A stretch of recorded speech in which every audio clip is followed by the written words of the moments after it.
ආයුබෝවන් දරුවනේ හැමෝටම. ICT විෂය නිර්දේශයේ දෙවන පාඩම.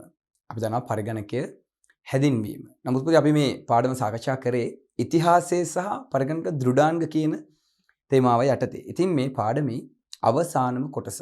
ඒ කියන්නේ දැන් පාඩම සම්පූර්ණ සාකච්ඡා කළා අවසන් පාඩමෙන් පසුව පුතේ අපි මේ පාඩමට අදාළව සමාලෝචන ප්‍රශ්න විග්‍රහයක් තමයි කරන්න බලාපොරොත්තු වෙන්නේ. පුතාලා දන්නවා මේ පාඩම ගත්තාම මේ පාඩමෙන් ගොඩාක් වෙලාවට MCQ ප්‍රශ්න පමණයි අපිට ලැබෙන්නේ. ඒ වගේම ලැබිලා තියෙන්නේ. බොහෝ අවස්ථාවලදී පුතේ මේ පාඩමෙන් අපිට සමහර අවස්ථා තියෙන MCQ ප්‍රශ්න නොලැබුණු විභාග අවස්ථා. එතකොට සමහර අවස්ථාවලදී අපිට එක MCQ එකක් දෙකක් වගේ ඉතිහාසයේ කොටසෙන් නම් ලැබිලා තියෙන්නේ. නමුත් මෑත යුගයේදී ගත්තාම පරිගණක ඉතිහාසය තුලින් අපිට ගොඩාක් MCQ ලැබිලා නැහැ. නැති තරම්. අවසාන අවුරුදු කිහිපේ ඉතිහාසය තුලින් ප්‍රශ්න අහලා නැහැ විභාග ප්‍රශ්න. හැබැයි පුතේ මේකේ අර හાર્ඩ්වෙයාර් කොටස ගත්තොත් හાર્ඩ්වෙයාර් කොටසෙන් අපිට ගොඩක් වෙලාවට ප්‍රශ්න දෙකක් අපිට ලැබෙනවා. අනිවාර්යයෙන්ම ප්‍රශ්න දෙක තුනක් අපිට හાર્ඩ්වෙයාර් කොටසෙන් ලැබෙනවම තමයි. ඒ වගේම ඉතිහාසය වෙනස් කරා 2021 අවුරුද්දේ 2021 අවුරුද්දේ විභාග ප්‍රශ්න පත්‍රය ගත්තාම පුතේ කවදාවත් නැතුව රචනා ප්‍රශ්නයක්. ලකුණු 15ක රචනා ප්‍රශ්නයකට මේ පාඩමේ හાર્ඩ්වෙයාර් කොටස එකතු කරලා තිබුණා. ඉතින් ඒ නිසා දැන් මේ පාඩම ඉස්සර වගේ නෙවෙයි ගොඩක්ම වැදගත් පාඩමක් විදිහට මේක අද පත් වෙලා තියෙනවා. ඉතින් අර මේකේ කොටස් දෙක අපි තේරුම් ගන්න ඕනි. පරිගණකයේ හැදින්වීම කිව්වහම පුතේ අපි ඉතිහාසය හඳුන්වනවා. ඒ වගේම පරිගණකයේ ඉතිහාසයට අදාළව දෘඩාංග පිළිබඳ අපි විස්තරයක් කතා කරනවා. ඉතින් විභාග ප්‍රශ්න එකතු කරගනිමින් ඒ වගේම අනුමාන ප්‍රශ්නත් සාකච්ඡා කරමින් දෙවන පාඩමට අදාළව සමාලෝචන ප්‍රශ්න සාකච්ඡා කරන්නයි ලෑස්ති වෙන්නේ. ඉතින් පළමු ඒකකයේත් පුතාලා මේ ආකාරයටම ප්‍රශ්න පත්‍ර සාකච්ඡාවක් කරා. ඉතින් ඒ වගේම දෙවෙනි පාඩමටත් අදාළව මේ සාකච්ඡාව තමයි මේ ආරම්භ කරන්නේ. ඉතින් මීට අදාළ සියලුම වීඩියෝස් ටික පුතාලා නරඹලා නැත්නම් ඒ ටිකත් නරඹලා මේ කොටස් එක්ක අපිත් එක්ක සම්බන්ධ වෙන්න. එහෙනම් පුතේ මේකේ අපි යමු පළවෙනි කොටසට. පළවෙනිම ප්‍රශ්නය. මෙන්න මේ විදිහට ප්‍රශ්නයක් අපි අරන් එනවා. ENIAC අපි කෙටියෙන් කියන්නේ ENIAC නේ ENIAC. Electronic Numerical Integrator and Computer යනු. එහෙම නැත්නම් ENIAC කම්පියුටරේ කියන්නේ මොකක්ද? අපි මේ ENIAC කියන කම්පියුටරේ ඇත්තටම ගොඩක් අපිට සම්බන්ධ පරිගණකයක් නේ. මොකද මේ නම හරි හුරු පුරුදුයි. ENIAC කියන පරිගණකය ගැන අපිට හොඳ අවබෝධයක් තියෙනවා. දැන් අපි අහන්නේ ENIAC කියන්නේ මේ පහළ තියෙන කොටස් වලින් මොකක්ද? පළමු විද්‍යුත් සංඛ්‍යාංක පරිගණකයේද? පරිගණකයේහි භාවිතා වන උපාංගයක්ද? ගණනය කිරීම සඳහා භාවිතා කර සරල මෙවලමක්ද? එහෙම නැත්නම් අකුරු ලිවීම සඳහා භාවිතා වන උපකරණයක්ද? නැත්නම් පළමු පරිගණක අතුරු මුහුණ කම්පියුටර් ඉන්ටර්ෆේස්. පළවෙනිම කම්පියුටරේ ළමයි අපිට ඉන්ටර්ෆේස් එකක් හම්බ වෙච්ච. දැන් ඔකේ අපිට යුග දෙකක් තියෙනවානේ. black and white ඉන්ටර්ෆේසස් ආවා. ඊට පස්සේ color ඉන්ටර්ෆේසස් ආවා. එතකොට මෙතනදී කොයිකද මේ සාකච්ඡා කරන්නේ? එතකොට පළමු පරිගණක අතුරු මුහුණක් වෙන්නේ නැහැ මේක. වැරදි. අකුරු ලිවීම සඳහා භාවිතා වන උපාංගයක්. අකුරු ලියන්න පාවිච්චි කරන උපාංගයක් නෙවෙයි. ගණනය කිරීම සඳහා භාවිතා කරන සරල මෙවලමක් කියන්න පුළුවන්. නමුත් ඊට වඩා ලස්සන උත්තර මේකේ තියෙනවා. පරිගණකයෙන්හි භාවිතා වන උපාංගයක් නෑ. පරිගණකයක භාවිතා වන උපාංගයක් නෙවෙයි. පුතේ ENIAC කියලා කියන්නේ ලෝකේ පළමු විද්‍යුත් සංඛ්‍යාංක පරිගණකයයි. පළවෙනි විද්‍යුත් සංඛ්‍යාංක පරිගණකය තමයි ENIAC කියලා කියන්නේ. ඉතින් මම හිතනවා පුතාලට අන්න මතක ඇති කියලා. දැන් මේ වගේ දේවල් ඔහොම MCQ ප්‍රශ්නෙන් ප්‍රශ්නේ අපිට මෙහෙම චෙක් කරන්න අවශ්‍යතාවයක් නැහැ. මම එහෙම කියලා පෙන්නුවේ පුතාලට අර අදහසක් ගන්න ඕනේ නිසා. නමුත් දරුවනේ මේක එහෙම කරන්නේ නැතුව ENIAC දැක්ක ගමන් අපිට මතක් වෙන්න ඕනේ ENIAC කියන්නේ පළවෙනි විද්‍යුත් පරිගණකය. එච්චරයි සරලයි. ENIAC කියන්නේ මොකද්ද? ලෝකේ පළවෙනි විද්‍යුත් පරිගණකය. අන්න ඒ ආකාරයට අපිට මේක මතක තියෙන්න ඕනේ. මොකද මේ වගේ ප්‍රශ්න හරි හම්බුවක් නේ. මොකද ලැබෙන්නේ නැති තරම්. ඉතිහාසය පිළිබඳ මේ වෙනි ප්‍රශ්න අපිට පරිගණක ඉතිහාසයෙන් මේ වෙනි ප්‍රශ්න අහබුවක් වගේම අපි ගත්තොත් ඉතිහාසය උසස් පෙළ ප්‍රශ්න පත්‍ර ඉතිහාසය ගත්තොත් මුල් කාලයේදී අහලා තිබුණා. ඊට පස්සේ ටික ටික පොසබස්මක් තමයි තිබුණේ ඉතිහාසය කොටසින් ප්‍රශ්න අහන. හරි. එහෙනම් අපි යන් දෙවෙනි ප්‍රශ්නේ. දෙවන පරම්පරාවේ පරිගණකවල භාවිතා වූ තාක්ෂණය වන්නේ. තාක්ෂණය මොකද්ද? දෙවන පරම්පරාවේ. එහෙනම් දෙවන පරම්පරාවේ තාක්ෂණය ගැනයි අපෙන් අහන්නේ. දැන් අපි දෙවන පරම්පරාවට යන්න කලින් ගත්තොත් එහෙම පළමු පරම්පරාව අපි දන්නවා පළමු පරම්පරාව රිත්තක නල. අපි වල කියන්නේ වැකුම් ටියුබ් කියලා නේද? වැකුම් ටියුබ්.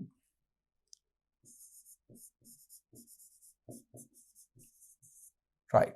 ඊට පස්සේ දෙවන පරම්පරාවට එනවා තුන්වන පරම්පරාව, හතරවන පරම්පරාව, පස්වන පරම්පරාව. දැන් අපි ওই පරම්පරා ටිකත් මෙතනදී සාකච්ඡා කරොත් නැවත වතාවක්. දෙවන පරම්පරාවට එද්දී පුතේ පාවිච්චි වුණේ මොනවද? ට්‍රාන්සිස්ටර්ස්.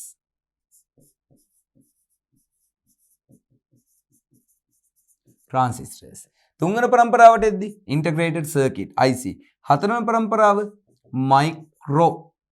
microprocessor. පස්වන પરම්පරාව AI artificial intelligence. මම නිකන් කෙටියෙන් පොඩ්ඩක් පැහැදිලි කරේ. එතකොට අපි දන්නවා රික්තක නල වලින් පටන් ගත්ත අපේ පරිගණක පුතේ මොකද වෙන්නේ? ටික කාලෙකදී transistors වලින් නිර්මාණය වෙනවා. transistors ගණනාවක් යොදාගෙන integrated circuits පටන් ගන්නවා. අනුකූලිත පරිපත. එතනින් පස්සේ එනවා පුතේ microprocessors. ඊට පස්සේ තමයි artificial intelligence කියන පස්වන પરම්පරාව බිහි වෙන්නේ. එහෙනම් මේ ආකාරයට තමයි අපේ පරිගණක પરම්පරා දියුණු වුණේ ක්‍රමක්‍රමයෙන්. පැහැදිලිද? එතකොට අපෙන් අහන්නේ දෙවන પરම්පරාව. එහෙනම් රිත්තක නල කපාටය නෑ. එහෙනම් transistors නිවැරදි පිළිතුර. ඩයෝඩ කියලා જાතියක් වෙනවා. ඩයෝඩ අපිට අහලත් නෑ. දාරිත්‍රකයක් නෙවෙයි. සංග්‍රහිත පරිපත කියන්නේ IC. IC කියන්නේ තුන්වන પરම්පරාවට අදාළ තාක්ෂණය. එහෙමනම් අන්න නිවැරදි උත්තරේ ට්‍රාන්සිස්ටරය කියලා ගන්න පුළුවන්. ඉතින් මෙතනදී අර තීරි කොටසත් මතක් කරගන්න බලන්න. තීරි කොටසත් මතක් කරගෙන මේ පිළිතුර අපි ලබා ගන්නවා නම් ටිකක් අපිට ඒක වාසිදායී වෙනවා. මොකද දැන් දෙවන પરම්පරාවෙන් අහපු එකම අපෙන් ඇහුවොත් පුතේ හතරන પરම්පරාවේ මොකද්ද කියලා. ඒතර හතරන પરම්පරාවට එන්නේ මයික්‍රෝප්‍රොසෙසර්ස් නේ. ඉතින් ඒ හින්දා ඔන්න අපි යමු තුන්වෙනි ප්‍රශ්නෙට. ප්‍රතිසම හා ආංකිත යන දෙආකාරයෙන්ම ක්‍රියාත්මක වන පරිගණක. දැන් අපි ওই පරිගණක තාක්ෂණය අනුව බෙදුවානේ. පරිගණක තාක්ෂණය අනුව කොටස් තුනකට බෙදුවා. මොනවාද මේ කොටස් තුන තාක්ෂණය අනුව බෙදපු? එකක් තමයි ඇනලොග්. ඇනලොග් පරිගණක. එතකොට අපි ඒකට කිව්වා ප්‍රතිසම පරිගණක. ඊට පස්සේ අපි බෙදුවා අංකිත පරිගණක ඩිජිටල්. ඊට පස්සේ අපි බෙදුවා දෙමුහුම්. ප්‍රතිසම පරිගණක, අංකිත පරිගණක, දෙමුහුම් පරිගණක. දෙමුහුම් කියන එකට එකතු වුණා. ඒ කියන්නේ දෙමුහුම් කොහොමද හැදුනේ? ප්‍රතිසම සහ අංකිත දෙක එකතු වෙලා. ඔතනදී මම පුතාලට පැහැදිලි කරන්න ඇති මතකද දැන් ওই ප්‍රතිසම කියලා කියන්නේ මේ අපි අතින් ස්විච් දාලා කරකවලා කරන දේවල්. ඉස්සර කාලේ එහෙම පරිගණක තිබුණා. අර කටු ඒ කියන්නේ අදාළ මීටර්ස් එහෙම තමයි මෙහෙම අර කට්ටකින් යන්නේ. නේද? එහෙම කට්ටකින් තමයි මේ මීටර්ස් යන්නේ. ඒ කියන්නේ ඩිජිටල් ක්‍රමවේදයට මේක යන්නේ නැහැ. එතකොට ප්‍රතිසම කියලා කිව්වේ අන්න ඒවට. එතකොට අංකිත කියන්නේ ඩිජිටල්. ඩිජිටල් කියන්නේ සම්පූර්ණයෙන්ම ඉලක්කම් වලින් තමයි මේක හදලා තියෙන්නේ. අර ලීවර්ස් කරකෝණ ඒවනේ බටන්ස් ප්‍රෙස් කරන්න තියෙන්නේ. හරි ලස්සනට. එහෙම ඒවා තිබුණා. එතකොට පුතේ දෙමුහුම් කියලා කියන්නේ ওই දෙකම එකට එන ඒවා. ඒක ඩිජිටල් මීටර්සුත් තියෙනවා නේද? දැන් ඔය ඔරලෝසුත් එන්නේ. කටු කරකන ඒවා ප්‍රතිසම අංකයන් ඒවා අංකිත. හැබැයි කටු මේ අංක යන දෙකම ඒවා තියෙනවා. දෙයාකාරයට තමයි මේක වෙන්නේ. ඉතින් ඔය කම්පැනි වල ගොඩක් දැන් අපි ගත්ත ටී ෆැක්ටරියක් එහෙම ගත්තා. ඒ ටී ෆැක්ටරි වල පවා මේ දෙමුහුම් පරිගණක තියෙනවා. අතින් එම ලිවර්ස් දාලා අදින්න තියෙනවා. කම්පියුටරේ සම්බන්ධ වෙලා තියෙනවා. ඉතින් මේ වගේ ක්‍රම දෙකම තියෙන තාක්ෂණික ක්‍රම දෙකම තියෙන ඒවා දෙමුහුම් පරිගණක විදිහට අපිට ගන්න පුළුවන්. ඉතින් මෙතනදී අහන්නේ අපෙන් ප්‍රතිසම සහ අංකිත යන දෙආකාරයෙන්ම ක්‍රියාත්මක වන උපාංග සුපිරි පරිගණක වෙන්නේ නැහැ. විශේෂ පරිගණක වෙන්නෙත් නැහැ. මහා පරිගණක වෙන්නෙත් නැහැ. මධ්‍ය පරිගණක වෙන්නෙත් නැහැ. අපි අහලා නැහැ හැම දේවල්. අපි අහලා තියෙන්නේ මිශ්‍ර වෙලා එහෙම නැත්නම් දෙමුහුම් වෙලා අපි ඉංග්‍රීසියෙන් කියනවාකට හයිබ්‍රිඩ් කම්පියුටර්ස් කියලා. හරි අපි යන් එහෙනම් ඊගා ප්‍රශ්නට ඔන්න තමයි හිස්තැනක් දීලා තියෙනවා. හිස්තැනක් හි ඇතිදත්ත ලේස තාක්ෂණයේ භාවිතා කොට කියවනු ලැබේ. ඒ කියන්නේ නම්‍ය දිසයේ ඇතිදත්ත ලේස තාක්ෂණය අන්න ඒ වගේ. එතකොට අපි දැන් උතන ඉගෙන ගන්න ඕනේ ලේස තාක්ෂණය. ලේස වලින් කියවන්නේ මොන උපාංගයේ තියෙන දත්තද? එතකොට අපි ගත්තොත් මෙතන තියෙනවා නම්‍ය දිසය, floppy disk, චුම්බක පටය, magnetic tape, සංයුක්ත දිසය, compact disk, චුම්බක දෘಢ දිසය, magnetic hard disk, සැනලි මතකයේ flash memory. එතකොට දැන් මේ හැමදේම දන්න ඕනේ. අපි අහලා තියෙන දේවල්. එතකොට මේ floppy disk වගේ දේවල්, ඒ වගේම මේ magnetic tape මේ ඔක්කොම magnetic වර්ගයට අයිති වෙන දේවල්. ඒ කියන්නේ දැන් මේ floppy disk ඉස්සර කාලේ තිබ්බ දේවල්නේ. floppy disk එක තියෙන්නේ magnetic technology එකම තමයි. කාන්දම් වලින් උපයෝගී කරගෙන තමයි දත්ත රීඩ් කරගන්නේ. එතකොට අපිට නම්‍ය දිසයක් කවදාවත් ලේස තාක්ෂණයක් එක්ක සම්බන්ධ වුණේ නැහැ. ඒතර මැග්නටික් ටේප් කියන්නේත් ඒකම තමයි. ෆ්ලොපි ඩිස්ක් එක වගේම තියෙන අර අපි කතා කරන කැසට් පීස්, ඩෙක් පීස් වගේ තියෙන දේවල් තමයි ඒවත් චුම්බක පටි. ඒතර මේකට මැග්නටික් වලින්ම තමයි මේක කිව්වේ. හැබැයි සංයුක්ත දිසය, කම්පැක්ට් ඩිස්ක් අපි කියන්නේ CD කියලා. CD, DVD නේද? දිලිසෙන ඒවා. මේවත් දැන් නම් හොයාගන්න නෑ වර්තමානයේ. නමුත් CD, DVD වල තියෙන දත්ත කියවන්න තමයි අපි ලේස තාක්ෂණය යොදාගන්නේ. ඒතර මේ හිස්තැනට එනවා සංයුක්ත දිසෙහි ඇතිදත්ත ලේස තාක්ෂණයේ භාවිතා කොට කියවනු ලැබේ. චුම්බකීත දෘಢ දිසය මැග්නටික් කියන වචනේ ආවත් ඉතින් ලේස තාක්ෂණයක් යොදා ගන්න බෑනේ. ඒ නිසා චුම්බකීත දෘಢ දිසය කිව්වත් අපිට ලේසර් තාක්ෂණය ගන්න බෑ. සැනලි මතකය කියන්නේ ෆ්ලෑෂ් මෙමරි එකක්. ෆ්ලෑෂ් මෙමරිස් වල කොහොමත් ලේසර් තාක්ෂණයක් තියෙන්නේ නැහැ. ඒවැ සාමාන්‍ය ඩිජිටල් ටෙක්නොලොජි එක තමයි ගමන් කරන්නේ. 0.1 කියන ආකාරයට දත්ත තැන්පත් වෙලා තියෙනවා. ඒ නිසා ඒවා සාමාන්‍ය ආකාරයට තමයි පුතේ දත්ත කියවීමක් සිද්ධ කරන්නේ. ඒ නිසා අපිට අර විශේෂිත වූ ලේසර් තාක්ෂණයක් භාවිතා කරා නම් ඒ තාක්ෂණය භාවිතා කරේ සංයුක්ත ඩිසේට පමණයි. හරි. ඉතින් මේ කොටසත් අපි කතා කරපු කොටස් මේවා. මේකෙත් උත්තරය අපිට ටක් ගාලා ගන්න පුළුවන්. මොකද මේ වගේ ප්‍රශ්න ඇහුවොත් විභාගෙට. ඇහුවොත් මම මේ කියන්නේ ඉතිහාසයෙන් පිටට ගිහිල්ලා අපිට දෘඩාංග කොටසෙන් මේක අහන්නේ. මෙවැනි ප්‍රශ්නයක් ඇහුවොත් මම අර කලින් කිව්වා වගේ විනාඩි 2ක් අපි මේවට ගත කරන්නේ නැහැ. තප්පර 30ක් වගේ යනකොට අපි උත්තරේ දන්නවා. ඒකෙන් අපිට විනාඩි 2ක් ඉතුරු කරගන්න පුළුවන් ගණන් හදන MCQ ටික කරගන්න. හරි. ඉතින් ওই හතරවෙනි ප්‍රශ්නයෙන් පස්සේ පස්වෙනි ප්‍රශ්නට එනවා. අපි ඒකෙත් අහනවා මේ විදිහට EEPROM කියන්නේ. EEPROM කිහි දීර්ඝ නාමය වන්නේ. ඉතින් මේකත් මේ මතක දූරාවලියට අදාළව කතා කරපු කොටසක්. EEP කියනකොට අපි දන්නවා ඉලෙක්ට්‍රොනික ඉරේසබල්. විද්‍යුතයෙන් මකන කියන එකනේ. E කියන්නේ ඉරේසබල්. ඒතර E අකුරු දෙකක් වෙනකොට ඉලෙක්ට්‍රිකලි ඉරේසබල්. දැන් ඉලෙක්ට්‍රිකලි ඉරේසබල් කියන එක මේ විදිහට අපිට දකින්න පුළුවන් තැන් තුනක තියෙනවා. ඒතර ඉලෙක්ට්‍රොනික ප්‍රෝග්‍රෑමබල් බෑ. එන්න විදිහක් නැහැනේ. ඒක EE වෙන්නේ නැහැ. මේක වැරදි. ඉලෙක්ට්‍රොනික ඉලෙක්ට්‍රොනිකලි කියලා තියෙනවා. ඒක එන්න විදිහක් නැහැ. වැරදි. එහෙනම් ඉලෙක්ට්‍රිකලි ඉරේසබල්. ප්‍රෝග්‍රෑමබල්. P කියන්නේ programmable. R කියන්නේ read only memory. Chrome කියන්නේ read only memory නේ. එහෙනම් read only media. එන්න විදිහක් නැහැ වැරදි. ඊට පස්සේ අපි හොඳට බලන්න ඕනේ. ඊට පස්සේ programmed read only memory, programmable read only memory. මේ දෙකම එකයි වෙනස තියෙන්නේ මෙන්න මෙතන. programmed read only memory. දැන් අපිට මේ ඔක්කොම එක වුණා. නමුත් නිවැරදි පිළිතුර වෙන්නේ electrical erasable programmable read only memory. Electrically erasable programmed ED program වෙලා ඉවරයි read only memory. එහෙමනොත් අපි නිවැරදි පිළිතුර විතර මේ දෙකෙන් තෝරගන්නේ කොයිකද? දෙවෙනි එක electrically erasable programmable read only memory තමයි මෙන්න මේ EEPROM කියන එකේ දීර්ඝ නාමය වන්නේ. පැහැදිලිද? කලබල වෙන්න එපා. ගොඩක් වෙලාවට කලබලයට electrically erasable programmed read only memory කියලා අපිට උත්තරේ ගන්න හිතෙනවා. මොකද ඔක්කොම එක වගේ. වෙනසකට ආවේ මෙතනින් මේ BLE සහ MED කියන කාරණා ටික තමයි වෙනසකට ආවේ. හරි. ඉතින් ඒ නිසා ඔන්න අපි දෙවෙනි උත්තරේ හොයාගත්ත විදිහ. මොකද ඔක්කොම එක වගේ ළමයි. ඔක්කොම එක වගේ. ඉතින් මේ වගේ වෙලාවට ප්‍රශ්න යටින් ඉරි ගහන්න. මොකද ඔබට පේපර් එක ගෙදර අරන් එන්න පුළුවන් නේ. ප්‍රශ්න යටින් ඉරි ගහලා හරියට ඒක වෙන් කරලා highlight කරගෙන ඒක අර අපි S2කින් බලනකොට ඒක වෙන් කරගන්න ඕනේ. දැන් අපිට පුළුවන් උනේ මේවා එන්නේ නෑ මීඩියා එන්නේ නෑ.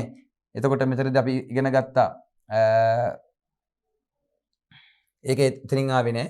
එතකොට මේක ආවේ නෑ electrically erasable electrically electronic කියන නිසා ඒක ආවේ නෑ. අන්න ඒ වගේ අපිට ප්‍රධාන වශයෙන් ප්‍රශ්න අයින් කරගන්න පුළුවන්. හරි. ඔන්න ඔය විදිහට තමයි මේ කොටසත් වෙනනම් සාකච්ඡා කරේ. ඊට පස්සේ අපි 6 වෙනි ප්‍රශ්නය.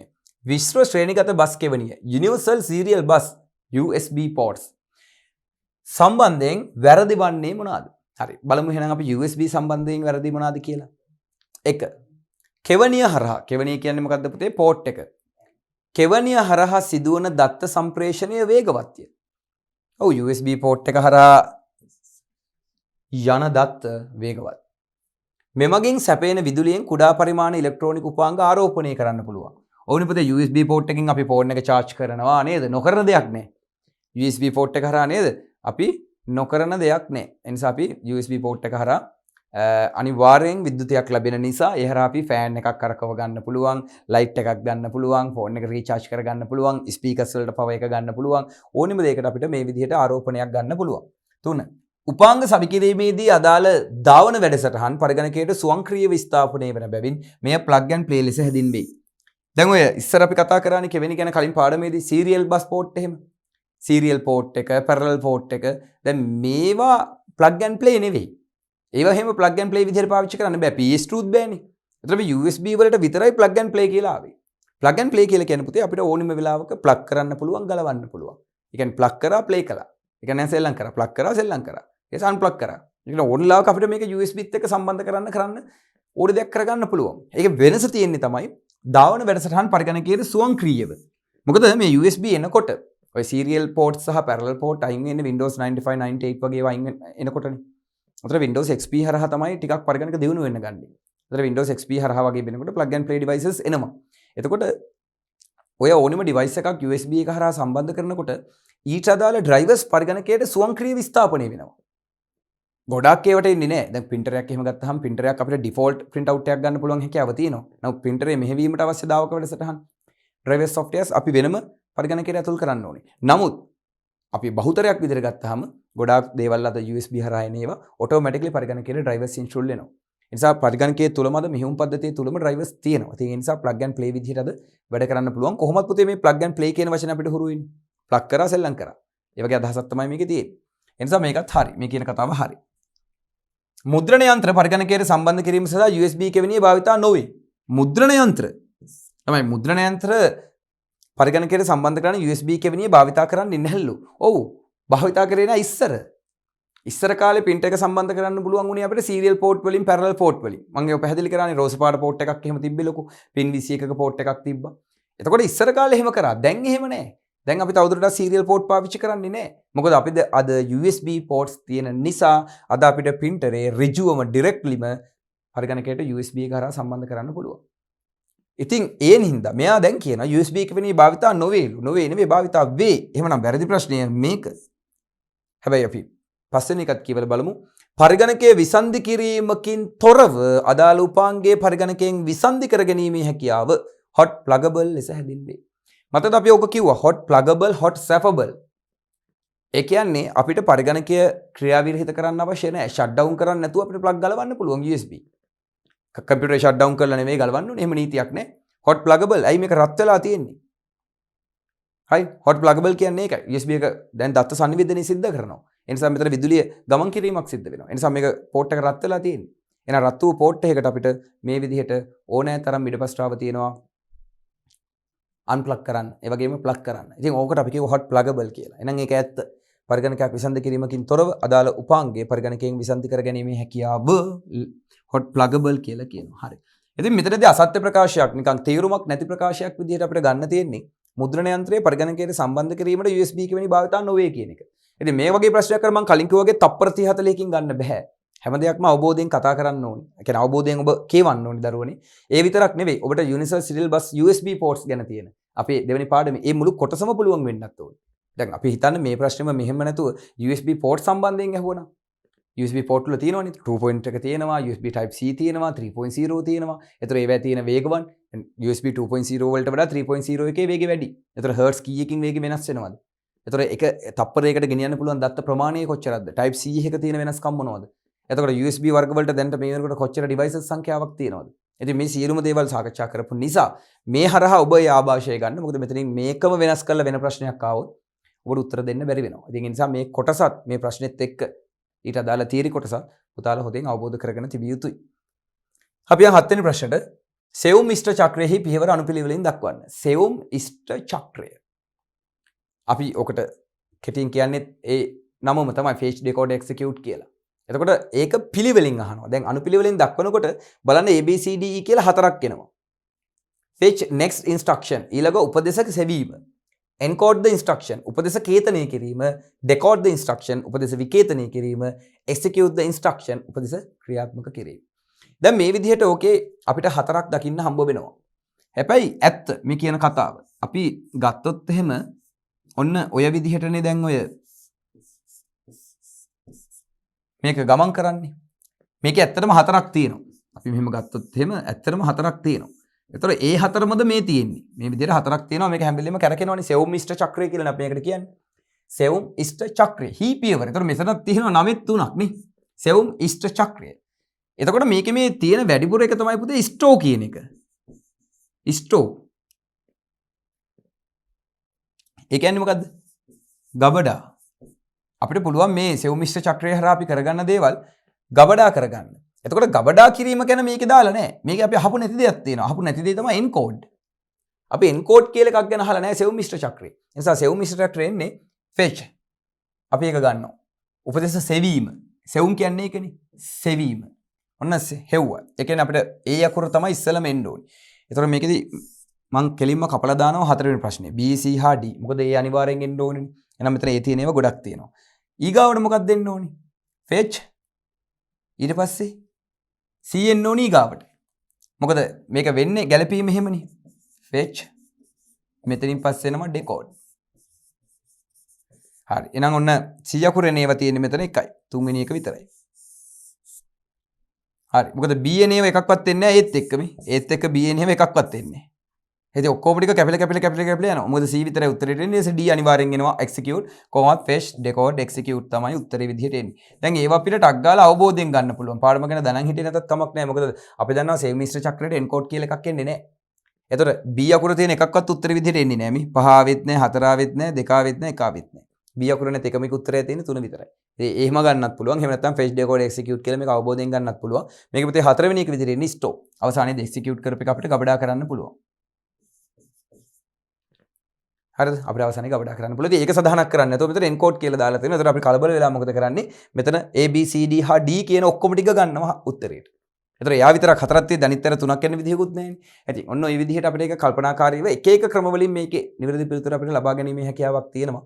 ඉතින් ඒ නිසා කොහොමත් මේක මතක තියාගෙන ඉන්න ඕනේ අපි සෙව් මිශ්‍ර චක්‍රය. නමුත් සෙව් මිශ්‍ර චක්‍රයේ මෙතනදී අහන්නේ අපිට පිළිවෙලින් ගත්තට පස්සේ එන්න ඕනේ තුන් දෙනා ගැන. ඉතින් ඒ නිසා එතනදී අපි අර එන්කෝඩ් ගැන අවබෝධයක් තියාගත්තා නම් අපිට උත්තරේ ගන්න පුළුවන් ටක් ගාලා. මොකද අපි සෙව් මිශ්‍ර චක්‍රයේ මතක තියෙන දරුවෙක්ට එයා දන්නවා එන්කෝඩ් කියලා කොටසක් මේකට තවදුරටත් එන්නේ නැහැ. එහෙනම් ඒක වැරදි පිළිතුරක්. එතනින් එයාට නව පිළිතුර ලබා ගන්න පුළුවන්. හරි. ඉතින් ඒකත් පැහැදිලිනේ එහෙනම්. එතකොට මේ අර මම ඉතිහාසයේ ප්‍රශ්න ටිකක් අඩු කරලා තියෙන්නේ පුතේ.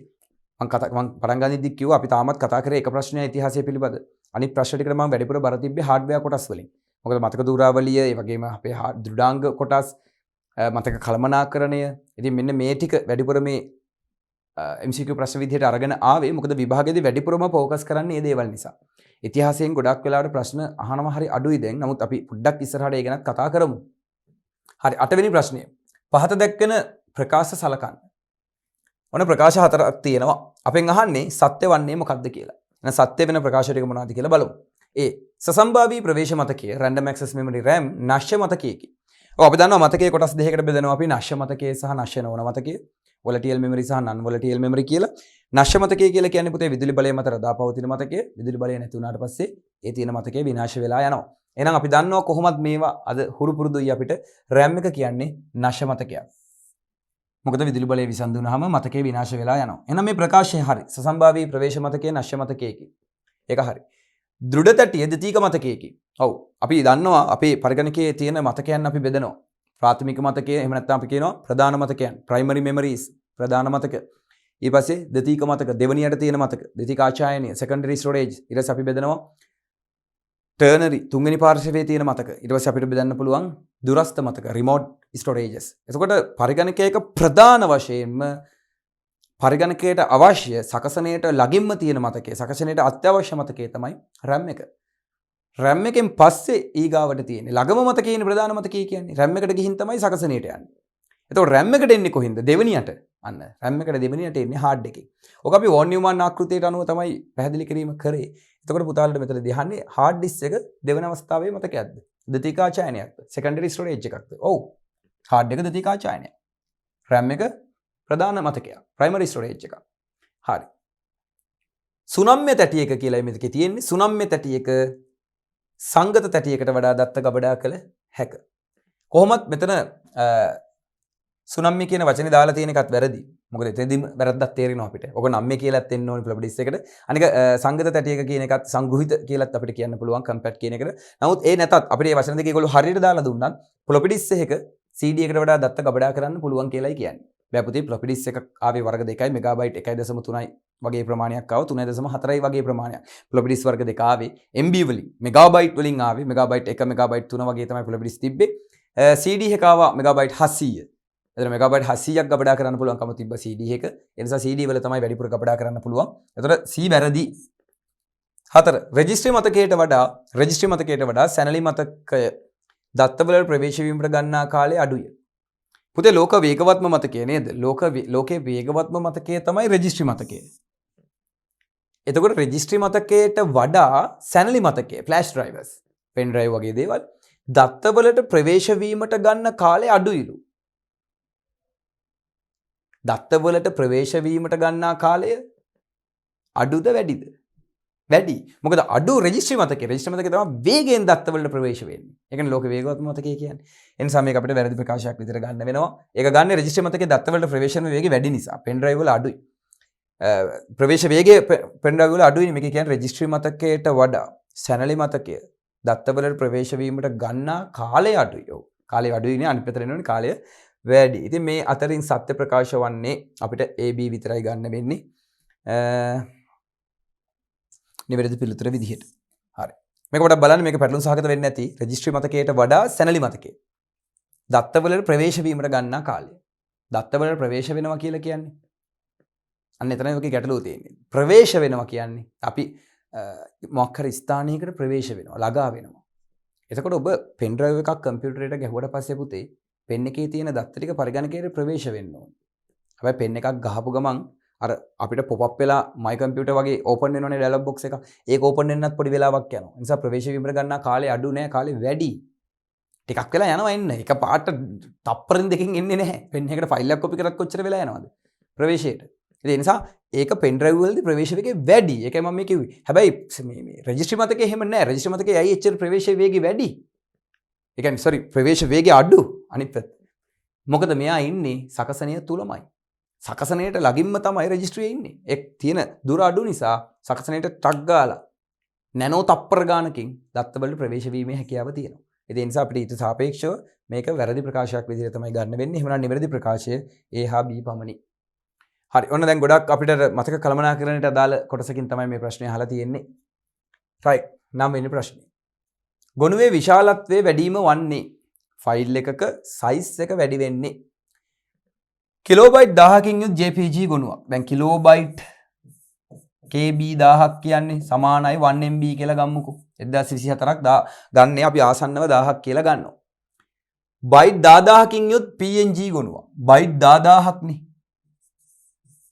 1000ක් නෙවෙයි 10000ක් බයිට්. ඉතින් බයිට් නේද? බයිට් 1024ක් කිලෝබයිට් එකක් නම් මෙතන බයිට් 10000ක් කියන්නේ පුතේ නේද? ඔක අපිට ගන්න පුළුවන් කීයක්ද? දැන් 1000න් බෙදුවහන් 10යි නේ. එතකොට කිලෝබයිට් 10ක් විදිහට ගන්න පුළුවන්. KB 10ක්. හරිද? මෙගාබයිට් 10කින් යුත් PSD ගොනුවක්. ඉතින් මෙගාබයිට් 10ක් නේ MB 10ක්. ඔක්කොටම වඩා ලොකුයි යා. කිලෝබයිට් 1000කින් යුත් කිලෝබයිට් 1000 නැමත බෙදුවහමත් එන්නේ කීයද? ඒත් එන්නේ මෙගාබයිට් 10යි. හරි. ඕවම ලියන්න ඕනිත් නෑ. මේක මේ ටික කියවන් ආවනම් ඇති. අන්තිමට මේ බලන්කො ටෙරාබයිට් කියලා වචනයක් තියෙනවා. ඔය කොයික කිව්ව වැඩක් නෑ. හරිද? මේවා ගණන් හදලා වැඩි කරලා මොනවා කරත් වැඩක් නෑ. PSD MP3 JPG මොකක් වුණත් වැඩක් නෑ. MP4 එකක් තියෙනවා. කොහොමත් MP4 තමයි වැඩිම. අපි එතනින් ගත්තත් අපිට බලා ගන්න පුළුවන්. සාමාන්‍ය MP4 කියන්නේ වීඩියෝ එකක් නේ පුතේ. ඉතින් වීඩියෝ ගණුවක් කියන්නේ කොහොමත් ප්‍රමාණයෙන් විශාලයි. එහෙම නැත්නම් මේක ටෙරාබයිට් 10ක්. නේද? ටෙරාබයිට් 10ක්. ඉතින් TB අපි ඔක ගන්නේ කොහොමද? අපි මෙතනදී බලමුකෝ. බිට් 8ක් 1 බයිට්. එහෙනම් බයිට් 1024ක් 1024ක් බයිට් සමානයි 1 KB. එහෙම නෙන්නේ. KB 1024ක් 1 MB. ඉතින් ඔක ඔය විදිහට යනවා කොහොමද? 1 GB 1 TB ටෙරාබයිට්. ටෙරාබයිට් වලින් ගත්තේ පෙටාබයිට්, සෙටාබයිට්, ඔය විදිහට එක්සාබයිට් කීකේ ඉස්සරහට බයිට් වර්ග එනවා ළමයි. සාමාන්‍ය භාවිතය අපිට ඉතින් 1 ටෙරාබයිට් වගේ තමයි හම්බ වෙන්නේ. දැනට එදිනදා ජීවිතයේදී අපිට හම්බ වෙන්නේ. ඒතර ඉතින් ওই ටික තමයි බයිට් චක්‍රේ එන්නේ. ඔක ආරම්භයේ පටන් ගන්න 8 බිට් වලින්. රයිට් බිට් 8ක් බයිට් එකක් විදිහට තමයි අපි සලකන්නේ. ඒක ඔය ටික ඔය ටික බලා ගන්න. ඒතර ටෙරාබයිට් කියන වචනේ ආපු ගමන් ඉතින් විශාලත්වයේ වැඩිම වන්නේ ටෙරාබයිට් 10කින් MP4 ගොනුයි. පස්වෙනි උත්තරය ගන්න පුළුවන් නිවැරදි පිළිතුර විදිහට. ඔන්න 10 වෙනි ප්‍රශ්නය. දෘඩාංග හා පරිශීලකයා අතර අන්තර් සම්බන්ධයක් ඇති කිරීම. දෘඩාංග සහ පරිශීලකයා හાર્ඩ්වෙයාර්. මෙතන ඉන්නවා පරිශීලකයා යූසර්. මෙතන අපේ කම්පියුටරේ මදර් බෝඩ් එක අරවා මේක යකඩ ගොඩ. මේ අපි දැන් අපිට මේ යකඩ ගොඩත් එක්ක සම්බන්ධයක් ගන්න බෑනේ. මෙයා විදුලියෙන් වැඩ කරන්නේ. අපි එහෙම නෙවෙයි. ලේ ඇටමස්නහර වලින් අපි වැඩ කරන්නේ.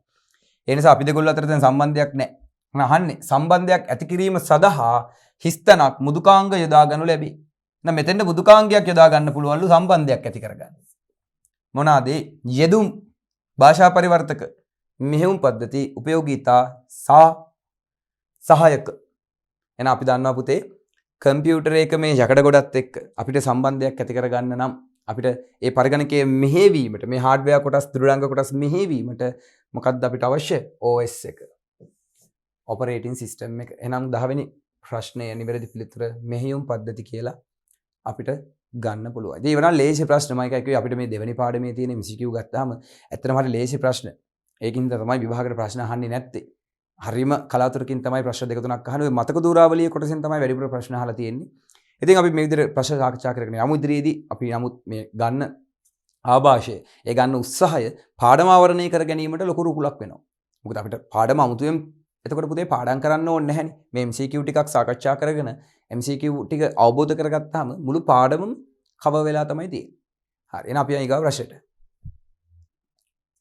ආගණන උපක්‍රමවල computing devices පරිණාමයේ සම්බන්ධයෙන් නිවැරදි වන්නේ. අපි අහන්නේ පුතේ නිවැරදි වන්නේ මොකක්ද කියලා. අපි බලමු එකේ ඉඳලා. ट्रांसिस्टरයේ භාවිතයෙන් බිලේජ් පැස්කල් විසින් පැස්කල් අයනය නිපදවන ලදී. ट्रांसिस्टरයේ පාවිච්චි වුණේ දෙවන පරම්පරාවේ. උතර දෙවන පරම්පරාවේ පාවිච්චි වෙච්ච ट्रांसिस्टरයෙන් බිලේජ් පැස්කල් අයනය නිපදෙව්වලු. එතකොට මේ ප්‍රකාශය අපි බැලුවොත් ट्रांसिस्टरයේ භාවිතයෙන් බිලේජ් පැස්කල් අයන යන්ත්‍රය භාවිතා කරා කියන කතාව. හරි. අපි හරිද වැරදිද කියලා බලන්න ඕනේ. දෙක. පැස්කල් අයනය විද්‍යුත් යාන්ත්‍රික යුගයට අයත් ආගණන උපක්‍රමයක් ලෙස සැලකේ. පැස්කල් අයන කියන්නේ විද්‍යුත් යාන්ත්‍රික යුගය. මොකද අපිට යුගයන් ගොඩක් තිබුණානේ. විද්‍යුත් යුගය, විද්‍යුත් යාන්ත්‍රික යුගය. හරිද? මේ විදිහට අපිට යුග ගණනාවක් තිබුණා. එතකොට මේ දෙකේදී කියන්නේ පැස්කල් අයනය විද්‍යුත් යාන්ත්‍රික යුගයට අයත් ආගණන උපක්‍රමයක්. හරි. පැස්කල් අයනය විද්‍යුත් යාන්ත්‍රික යුගයට අයත්. අනුකූලිත පරිපථ IC integrated circuits. අනුකූලිත පරිපථ භාවිතා කර නිපදවන ලද පරිගණක දෙවන පරම්පරාවේ පරිගණක ලෙස සැලකේ. අනුකූලිත පරිපථ දෙවන පරම්පරාවේද කියලා අහනවා. EDVAC electronic discrete variable automation computer නිපදවීම සඳහා රිත්තක නල භාවිතා කරන ලදී. රිත්තක නල භාවිතා කරාලු EDVAC නිර්මාණය කරා. ෆොරස්ට් විසින් ඉලෙක්ට්‍රොනික වැල්වේ සොයාගෙන ලැබුවේ పూర్ව යාන්ත්‍රික යුගය තුලදී ලෙස සැලකේ. ෆොරස්ට් ලිද ෆොරස්ට් කියලා අපි හිටියා. ඉලෙක්ට්‍රොනික වැල්වේ මේක සොයාගත්තේ పూర్ව යාන්ත්‍රික යුගයේ. මොකේද කියලා අහන්නේ. හරි. එතකොට අපිට මෙතන ट्रांसिस्टरයේ භාවිතයෙන් බිලේජ් පැස්කල් අයනය. පැස්කල් අයනය. ඔන්න දැන් අපිට උතනදී නිවැරදි වන්නේ කියන්නේ මෙතන ගොඩක් ඒවා වැරදි. නිවැරදි ඒවා එකයි තියෙන්නේ. මොකද්ද කියලා තමයි අපෙන් අහන්නේ. හරියට. අපි බලමු එහෙමනම් මේ කියන කතාව වලින් මොකද්ද හරි වැරදි කියලා. හරිද දරුවනේ. එහෙමනම් දැන් ඔන්න බලන්න. ट्रांसिस्टरයේ භාවිතයෙන් බිලේජ් පැස්කල් විසින් පැස්කල් අයනය නිපදවන ලදී. පුතේ පැස්කල් අයන එක නිර්මාණය කරන්නේ දැතිරෝධ වලින්. එතකොට මේ දැතිරෝධ යොදාගෙන මේ නිර්මාණය කරන පැස්කල් අයන යන්ත්‍රයට ट्रांसिस्टर्स භාවිතා කරන්න හම්බුනේ නැහැ. ट्रांसिस्टर्स කියන්නේ දෙවන පරම්පරාවට අයිති එකක්. එතකොට මේ අපේ බිලේජ් පැස්කල් විසින් හදන පැස්කල් අයනේ මේ යාන්ත්‍රික යුගයට අයත් යන්ත්‍රයක්. ඒ නිසා අපිට මේ කියන කාරණා ටික ගත්තට පස්සේ මේ ප්‍රශ්නය වැරදි. පැස්කල් අයන විද්‍යුත් යාන්ත්‍රික යුගයට අයත් ආගණන උපක්‍රමයක් ලෙස සැලකිය හැකියි. පැස්කල් අයන විද්‍යුත් යාන්ත්‍රික යුගයට අයත් නැහැ. ඒක යාන්ත්‍රික යුගයට අයත් එකක්. යාන්ත්‍රික යුගයට.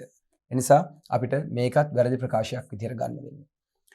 අනුකූලිත පරිපථ භාවිතා කර නිපදවන ලද පරිගණක දෙවන පරම්පරාවට අයිතිලු. පුතේ අනුකූලිත පරිපථ දෙවන පරම්පරාවට අයිති වෙන්නේ නැහැ. දෙවන පරම්පරාවට අයිති උනේ ट्रांसिस्टर्स. අනුකූලිත පරිපථ අයිති උනේ තුන්වන පරම්පරාවට. ඒ නිසා මේකත් වැරදි ප්‍රකාශයක්. EDVAC කියන පරිගණකයේ නිපදවන්න රිත්තක නල භාවිතා වියලු. ඔව් පුතේ. අන්න EDVAC භාවිතා කරේ රිත්තක නල භාවිතා කරලා. ඒ නිසා රිත්තක නල යම් ප්‍රමාණයක් 12000ක් වගේ ප්‍රමාණයක රිත්තක නල වලින් තමයි EDVAC පරිගණකය නිර්මාණය කරේ. ෆොරස්ට් විසින් ඉලෙක්ට්‍රොනික වැල්වේ සොයාගෙන ලැබුවා. ඒක ඇත්ත. ෆොරස්ට් තමයි ඉලෙක්ට්‍රොනික වැල්වේ හොයාගන්නේ. හැබැයි పూర్ව යාන්ත්‍රික යුගය තුලදී නෙවෙයි. ඉලෙක්ට්‍රොනික කිව්වම పూర్ව යාන්ත්‍රික යුගය තුලදී නෙවෙයි විද්‍යුත් යාන්ත්‍රික යුගයේදී තමයි ෆොරස්ට් විසින් ඉලෙක්ට්‍රොනික වැල්වේ සොයාගන්නේ. ඒ නිසා වරදින්නේ මෙන්න මේ పూర్ව යාන්ත්‍රික කියන කාරණාව නිසා. මොකද పూర్ව යාන්ත්‍රික යුගයේ තුලදී නෙවෙයි ඉලෙක්ට්‍රොනික වැල්වේ හොයාගන්නේ. මොකද ඒක අනිවාර්යයෙන් ඉලෙක්ට්‍රොනික කිව්වහම పూర్ව යාන්ත්‍රික වලට කලින් එන්න ඕනේ විද්‍යුත් යුගය තුලදී වෙන්න ඕනේ. ඉතින් එහෙම බලනකොට ඔන්න බලන්න අපිට මෙතනදී නිවැරදි ප්‍රකාශයේ විදිහට තෝරගන්න පුළුවන් EDVAC කියන පරිගණකය රිත්තක නල භාවිතා කරමින් නිර්මාණය කරා කියලා. right පැහැදිලිද පුතේ? ඉතින් මෙතනදී අපිට අර ඉතිහාසය ටිකක් වැඩිපුරත් එක්ක ඕනේ වෙනවා. ඉතිහාසය. මොකද ඉතිහාසයේ තියෙනවා මේ අපිට ගත්තොත් අවුරුදු කවුද මේවා නිර්මාණය කරේ? ඔවුන් නිර්මාණය කිරීමට යොදාගත්ත තාක්ෂණය මොකක්ද? ඉතින් මේක ගැන අපිට හොඳ අදහසක් තිබිය යුතුයි මේ වගේ ප්‍රශ්නකට උත්තර දෙන්න. නමුත් බොහෝ අවස්ථාවලදී මේ වගේ හිස්ටරි වලින් අපිට ලැබෙන ප්‍රශ්න ඉතාමත්ම සුළු ප්‍රමාණයක් තමයි අපිට ඉතිහාසයේ පුරාවට MCQ ප්‍රශ්න ලැබිලා තියෙන විභාගයේ ආශ්‍රිතව. ඒ නමුත් අපි ගොඩක් වෙලාවට මේව මතක තියාගන්න ඕනි. මොන අවුරුද්දේද මොන උපාංගයේද කවුද නිර්මාණය කරේ මොකක්ද යොදාගත්ත තාක්ෂණය. මෙන්න මේ ටිකවත් අපිට අවශ්‍යයි. ඉතින් අපි මේ පාඩමට අදාළව අපි සාකච්ඡා කරා. වෙනම chart එකක් අපි පෙන්නුවා. ඉතින් මේ දේවල් පුතාලා පොඩි short note එකක් විදියට හදලා බිත්ති අලව ගත්තත් ගැටලුවක් නැහැ. මොකද එතකොට අපිට නිතර දෙවේලේ දකින්න දේවල් වලින් මේක මතක තියාගන්න පුළුවන්. හරි. අපි යමු ඊගා ප්‍රශ්නෙට. පහත දැක්වෙන කුමන වගන්තිය සත්‍ය වේද? එතනත් අහන්නේ අපේ ප්‍රශ්න පහෙන් සත්‍ය එක. අබකසය පළමු ගණක යන්ත්‍රය ලෙස විශ්වාස කරනු ලබී. අබකසය ක්ෂණ ජාතකයන් විසින් නිර්මාණය කරන ලද ගණනය කිරීමේ කටයුතු සඳහා යොදාගත්ත ක්‍රිස්තු පූර්ව 300ට පමණ පෙර නේද? එවැනි ඉතිහාසයක් සහිත යන්ත්‍රයක් යන්ත්‍රයක් අබකසය ගණක රාමුවක්. right. ඒතර ඒක පළමු ගණක යන්ත්‍රය ලෙස විශ්වාස කරනවා. හරි. අපි බලමු ඊට වඩා හොඳ ඒවා තියෙද කියලා. ඇනලිටිකල් එන්ජින් එක 1833 ඇනලිටිකල් එන්ජින් එක 1833 චාල්ස් බැබේ විසින් නිර්මාණය කරන්නේ. ඔහු 1822 දී හදනවා ඩිෆරන්ෂල් එන්ජින් එක. ඊට පස්ව තමයි වැඩි දියුණු කරලා දැන් ඇනලිටිකල් එන්ජින් එක හදන්නේ 1833 දී. එතකොට එහෙම යන්ත්‍රය නිර්මාණකරු වන්නේ ඇඩා ලච්ලෙස් නේද? ඇඩා ලව්ලෙස්. ඇඩා එහෙම නැත්නම් ඇඩා ඔගස්ටා. ඒතර ඇඩා ඔගස්ටා කියන්නේ ලෝකේ පළවෙනි ක්‍රම ලේඛිකාව. චාල්ස් බැබේ හදන ඇනලිටිකල් එන්ජින් එකට ඇය තමයි ප්‍රථම ක්‍රම ලේඛනය ඉදිරිපත් කරන්නේ. ඒක නම් කරනවා ඇඩා කියලා. ඔහුට උපහාරයක් විදිහට. එතකොට එයා නෙවෙයි ඇනලිටිකල් එන්ජින් එක හදන්නේ. ඒක නම් ස්ථීර වශයෙන් අපි දන්නවා වැරදි කියලා. පළමු පරම්පරාවේ පරිගණක සාධන ලද්දේ ට්‍රාන්සිස්ටරේ භාවිතයෙන්. පළමු පරම්පරාවේ. පුතේ පළමු පරම්පරාව හදන්නේ වැකුම් ටියුබ්. දෙවන පරම්පරාව ට්‍රාන්සිස්ටර්ස්. තුන්වන පරම්පරාව ඉන්ටිග්‍රේටඩ් සර්කිට්ස් අනුකලිත පරිපථ. හතරවන පරම්පරාව මයික්‍රෝප්‍රොසෙසර්ස්. පස්වන පරම්පරාව ආටිෆිෂියල් ඉන්ටෙලිජන්ස් කෘත්‍රිම බුද්ධිය. එහෙමනම් පළමු පරම්පරාව ට්‍රාන්සිස්ටර්ස් භාවිත කරේ නැහැ වැරදි. ප්‍රථම පරිගණක ක්‍රම ලේඛකයා ප්‍රෝග්‍රෑමර් ලෙස සැලකෙනුයේ ඇලන් ටියුරින්. ප්‍රථම පරිගණක ක්‍රම ලේඛිකාව නම් අපිට අඩා ගන්න පුළුවන්. ප්‍රථම පරිගණක ක්‍රම ලේඛකයා ලෙස ඇලන් ටියුරින්ම ඔන්න අරන් තියෙනවා. right. Electronic numerical integrated and computer ENIAC යනු දෙවන පරම්පරාවේ පරිගණකයකි. Electronic numerical integrated and computer ENIAC යනු දෙවන පරම්පරාවේ පරිගණකයක්ද? ඔන්න. දැන් අපිට මෙතන ගැටලුවක් තියෙන්නේ. හතරවෙනි එකයි පස්වෙනි එකයි පළවෙනි එකයි. මොකද ඇබකසේ පළමු ගණක යන්ත්‍රය ලෙස විශ්වාස කරනවා අපි. නමුත් ප්‍රථම ක්‍රම ලේඛකයා කිව්වහම ගොඩක් වෙලාට දරුවන්ට දැන් ඔන්න ගැටලුවක්. හැබැයි ඔබ ඇලන් ටියුරින් කවුද කියලා දැනගන්න ඕනේ. හරි. අපි බලමු ඇලන් ටියුරින් කවුද කියලා. ඒ වගේම මෙතනදී බලන්න ඕනේ ENIAC කියන්නේ දෙවන පරම්පරාවේ පරිගණකයක්ද කියලා. හරි. ඇලන් ටියුරින් කියන්නේ දරුවනේ 1950 වගේ වර්ෂය වෙනකොට මෙයා ඇලන් ටියුරින් කියලා පරිගණකයක් නිර්මාණය කරනවා. ඇලන් ටියුරින් කියලා කම්පියුටර් එකක්. එතකොට මෙයා ප්‍රසිද්ධ වෙන්නේ ඒකට ඇලන් ටියුරින්. ඔහුගේම නමින් මෙයා හදන පරිගණකය 1950 වගේ වකවානුව වෙනකොට. එතකොට මොහු ප්‍රථම ක්‍රම ලේඛකයා කියලා එහෙම නම් කරේ නැහැ. මොකද අපි දන්නේ ප්‍රථම ක්‍රම ලේඛිකාව. මොකද පළවෙනිම ක්‍රම ලේඛනය හැදුවේ කාන්තාවක් නේ. ඒක ආයි කාන්තාවක් හදපු ක්‍රම ලේඛය මේක. පිරිමි කෙනෙක් හදපු ක්‍රම මේ ලේඛනය මේක. එහෙම එකක් නැහැ. කවුරු හරි මුලින් දෙයක් නිර්මාණය කරාම ඔහු කාන්තාවක්ද එහෙම නැත්නම් ඔහු පිරිමියෙක්ද කියන එක නෙවෙයි වැදගත් වෙන්නේ. කවුද ඒක නිර්මාණය කරේ කියන එක. ඒ නිසා අපි අර ගොඩක් වෙලාවට මෙතන පටල ගන්න කතාව තමයි දැන් ඇඩා ඔගස්ටා නම් අපි ප්‍රථම ක්‍රම ලේඛිකාව කියලා දන්නවා. නමුත් මෙතනදී දරුවෙක් හිතන්න පුළුවන් අපි දන්නේ නැතුණාට ක්‍රම ලේඛකයෙකු ඉන්න මත දන්නෙත් නැහැ. ඒ ඇලන් ටියුරින්ද දන්නෙත් නැහැ කියලා. ඒ නිසා එහෙම එකක් නැහැ පුතේ. ඇලන් ටියුරි කියන්නේ ඇලන් ටියුරින් කියන කම්පියුටර් එක නිර්මාණය කරපු පුද්ගලයා. එතකොට ඉලෙක්ට්‍රොනික numerical integrated and computer ENIAC කියලා කියන්නේ දෙවන පරම්පරාවේ පරිගණකයක් නෙවෙයි. මේක වැකුම් ටියුබ් යොදාගෙන නිර්මාණය කරපු පළමු පරම්පරාවේ පරිගණකයක්. ඒ නිසා මේක දෙවන පරම්පරාවට අයිති වෙන්නේ නැහැ. මොකද දෙවන පරම්පරාවේදී ට්‍රාන්සිස්ටර්ස් භාවිතා වෙන්නේ. ඒතකොට ENIAC EDVAC කියන ඒවා ඔක්කොම පළමු පරම්පරාවට අයිති ඒවා. හරි. ඉතින් එහෙම තර්කානුකූලව අපිට පුළුවන් අබකසය පළමු ගණක යන්ත්‍රය ලෙස විශ්වාස කරන්න. මොකද අපිට ඒක කියවගෙන එනකොටම මුලින්ම තේරෙනවා ඔව් අනේ අබකසේ තමයි මුලින්ම හොයාගත්තේ කියලා. ඒ වුණාට අපිට එහෙම කිව්වට විභාගෙ දෙන ගොඩක් වෙලාට දරුවන්ට පුළුවන් මේක ස්ථිරයි පළමු ගණක යන්ත්‍රය මේක තමයි කියලා කියන්න. හැබැයි ගැටලුව තියෙන්නේ සමහර විට කවුද දන්නේ පහලින් තියෙන කොටස් ඊටත් වඩා සත්‍යද කියලා. මොකද උසස් පෙළදී පුතේ අපි ගන්න ඕනේ හොඳම උත්තරවලත් හොඳම උත්තරේ. ඒ නිසා වඩාත්ම ගැළපෙන පිළිතුර තමයි අපිට අවශ්‍ය. ඉතින් අපි දන්නේ නෑනේ දැන් තක්කෙටම මෙතන තිබ්බනම් පුතේ ප්‍රථම පරිගණක ක්‍රම ලේඛිකාව ලෙස ඇඩා ඔගස්ටා හඳුන්වනවා කියලා. එහෙනම් අපිට ඒක පිළිගන්න පුළුවන් මීට වඩා. මොකද මේකද කියන්නේ විශ්වාස කරනවා කියලා. අපිට කරන විශ්වාසයට වඩා මේ වෙනකොටත් ඉදිරිපත් වූ සාක්ෂි පිළිගන්න පුළුවන්. ඒ නිසා අපිට පහළ තියෙන කොටස් කියවලා බලන්න වෙනවා. ඒ නිසා අපිට එක පාරට කලබල වෙලා ඔව් ඇබකසේ තමයි කියලා කියන්න බෑ. මොකද ඊට වඩා නිවැරදි පිළිතුරක් පහළ කොටසේ තියෙන්න පුළුවන්. හරි. ඉතින් ඒ නිසා ඔන්න අපි සාකච්ඡා කරන නිසා ප්‍රශ්න පත්‍රයේ සාකච්ඡා කරන නිසා තමයි මම පහළට තියෙන කොටසුත් වැඩි වෙලාවක් අරගෙන පුතාලට පැහැදිලි කරලා දුන්නේ. එතකොට අද මතක තියාගන්න. ඊනියක් පළමු පරම්පරාවට අයිති එකක්. ඒ වගේම ඇලන් ටියුරින් කියන්නේ පරිගණක 1950 දී ඇලන් ටියුරින් කියන කම්පියුටර් එක නිර්මාණය කරපු පුද්ගලයා. එතකොට ඇනලිටිකල් එන්ජින් එකේ නිර්මාණකරුවන්නේ අපේ චාල්ස් බැබේජ් 1833. එහෙනම් ඇබකසේ පළමු ගණක යන්ත්‍රය ලෙස විශ්වාස කරන්න පුළුවන්. එහෙනම් ඔන්න 12 වෙනි ප්‍රශ්නේ පළමු උත්තරය නිවැරදි පිළිතුර විදිහට ගන්න පුළුවන්. රයිට් අපි යන් එහෙමනම් 13 වෙනි ප්‍රශ්නේ. පරිගණකය සකසනය වඩාත්ම වේගයෙන් මෙහෙවනු ලබන්නේ. පරිගණකයක සකසනය වඩාත්ම වේගයෙන් මෙහෙවනු ලබන්නේ. එයට අවශ්‍ය දත්ත පහත කවරක ඇතිවිත. දැන් පුතේ කම්පියුටර් එකේ CPU එක. මෙයා ගොඩක්ම වේගයෙන් වැඩ කරන්නේ. එයාට අවශ්‍ය දත්ත මොකේ තිබුණොත්ද කියලා යහන්නේ. රයිට්. නිහිත මතකය. ඒ කියන්නේ කෑෂ් මෙමරි එක. දෘඩ තැටිය, හાર્ඩ් ඩිස්ක් එක. චුම්බක පටිය, මැග්නටික් ටේප්. ප්‍රධාන මතකය, RAM, ප්‍රකාශන තැටිය, CD. අපි දන්නවා පුතේ CD එකකට දාපු දත්ත පරිගණකයට දැම්මොත් ඒක මුලින්ම එන්න ඕනි RAM එකට. මැග්නටික් ටේප් වල තියෙන ඒවත් RAM එකට. හાર્ඩ් ඩිස්ක් වල තියෙන ඒවත් RAM එකට. ඒ නිසා මෙතනදී RAM එක තමයි ඔය හැම කෙනාවම පාලනය කරන කෙනා. ඒ කියන්නේ හැම කෙනාගේම දත්ත ටික RAM එකට නෙන්නේ. RAM එක ගිහිල්ලා ඉස්සෙල්ලාම දැන් වොන් නියුමාන් ආකෘතියට අනුව මේක වෙන්නේ මෙහෙමනේ. මෙන්න CPU එක.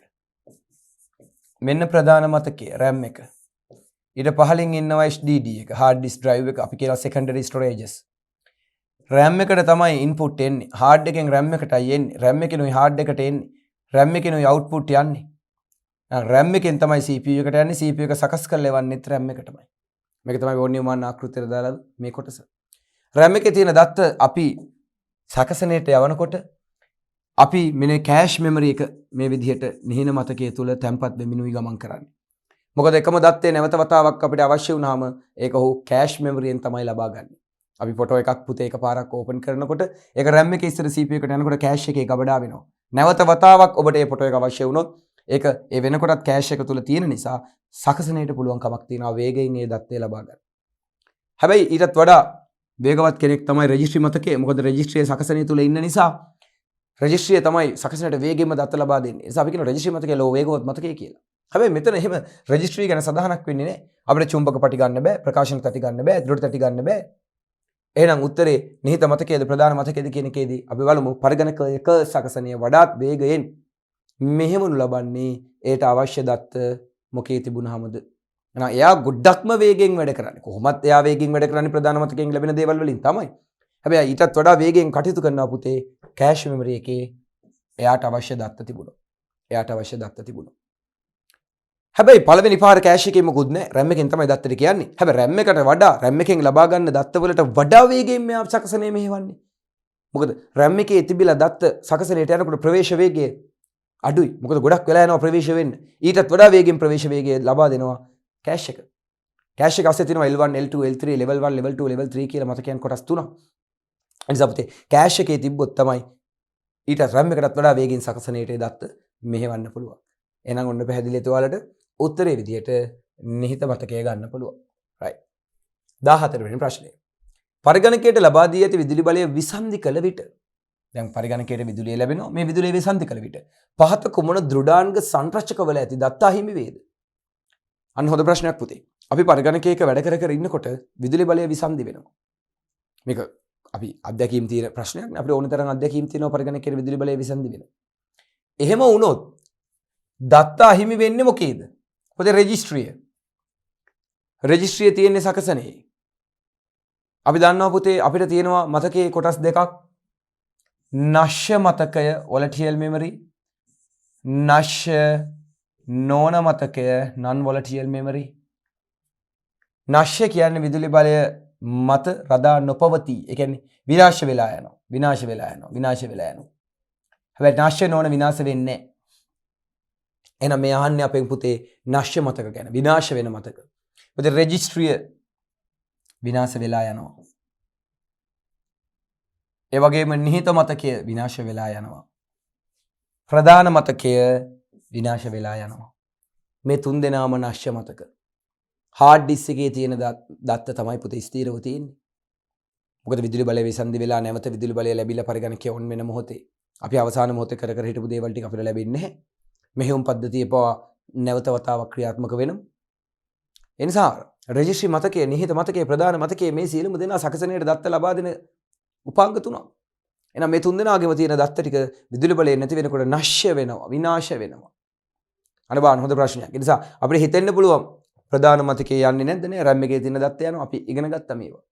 නශ්‍ය මතකයට අදාළව අපි මේ ඉගෙන ගත්ත සිද්ධාන්ත කාරණා වලින් තමයි පුතේ මේ අපි පෙරහුරු ප්‍රශ්න සාකච්ඡා කරන්නේ. මේ සමාලෝචනයක් ගේන්නේ.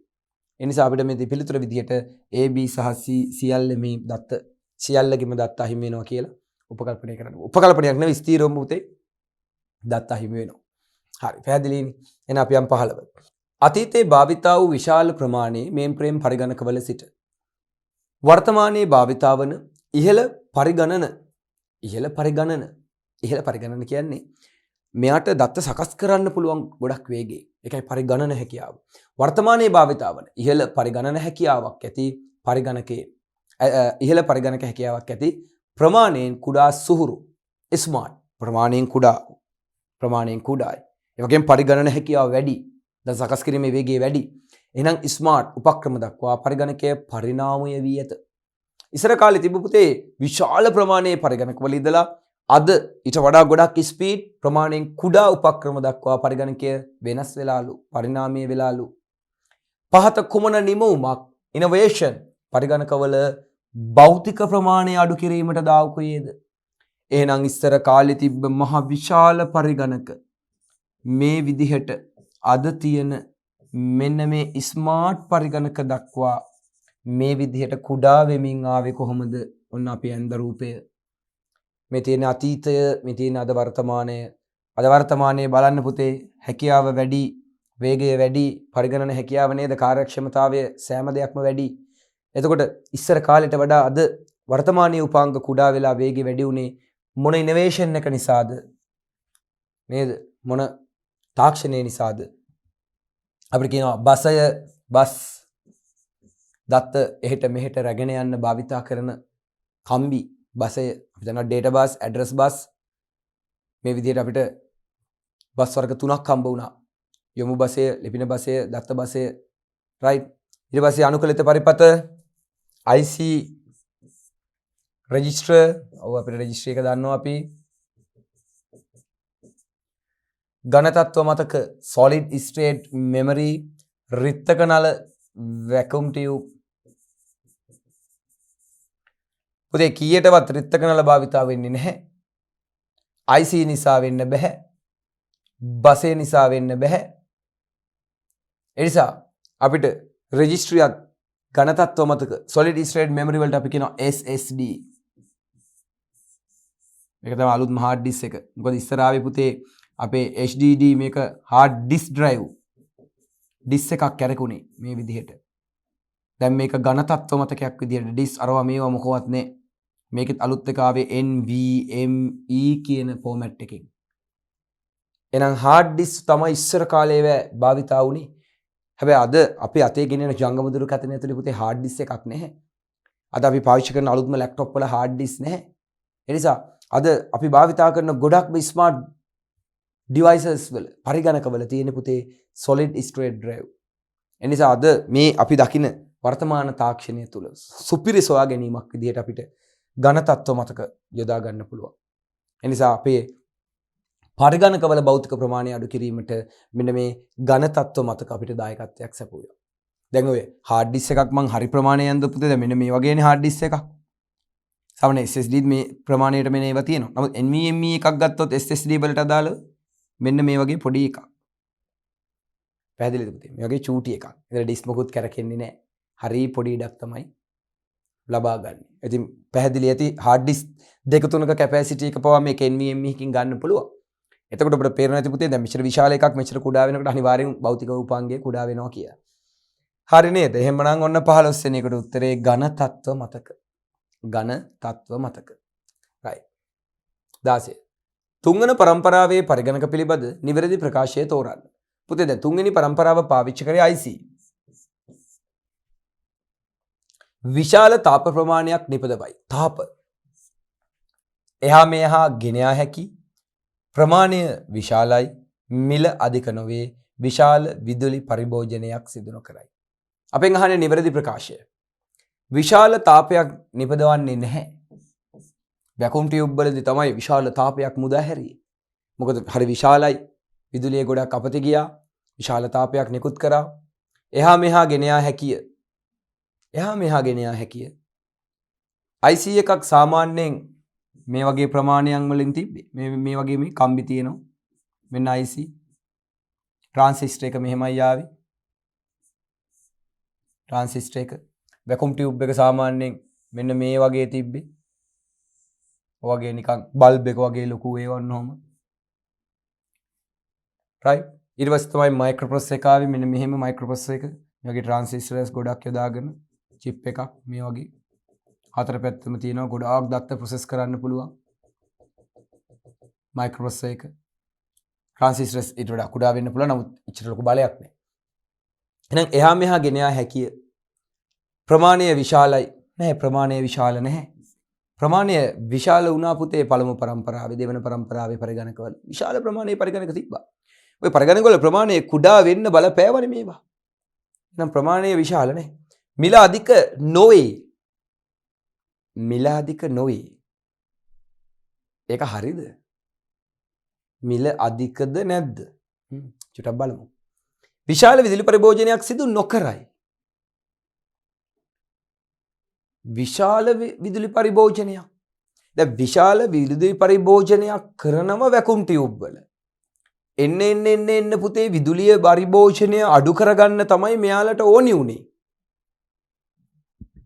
පරම්පරාවක් දියුණු වෙන්න විදුලි පරිභෝජනය අඩු වෙලා සකසන හැකියාව වැඩි වෙන්න ගත්තා. එතකොට මේ කියන කතාව හරි. විශාල විදුලි පරිභෝජනයක් සිදු නොකරයි. මිල අධික නොවේ. නෑ මිල අධිකයි.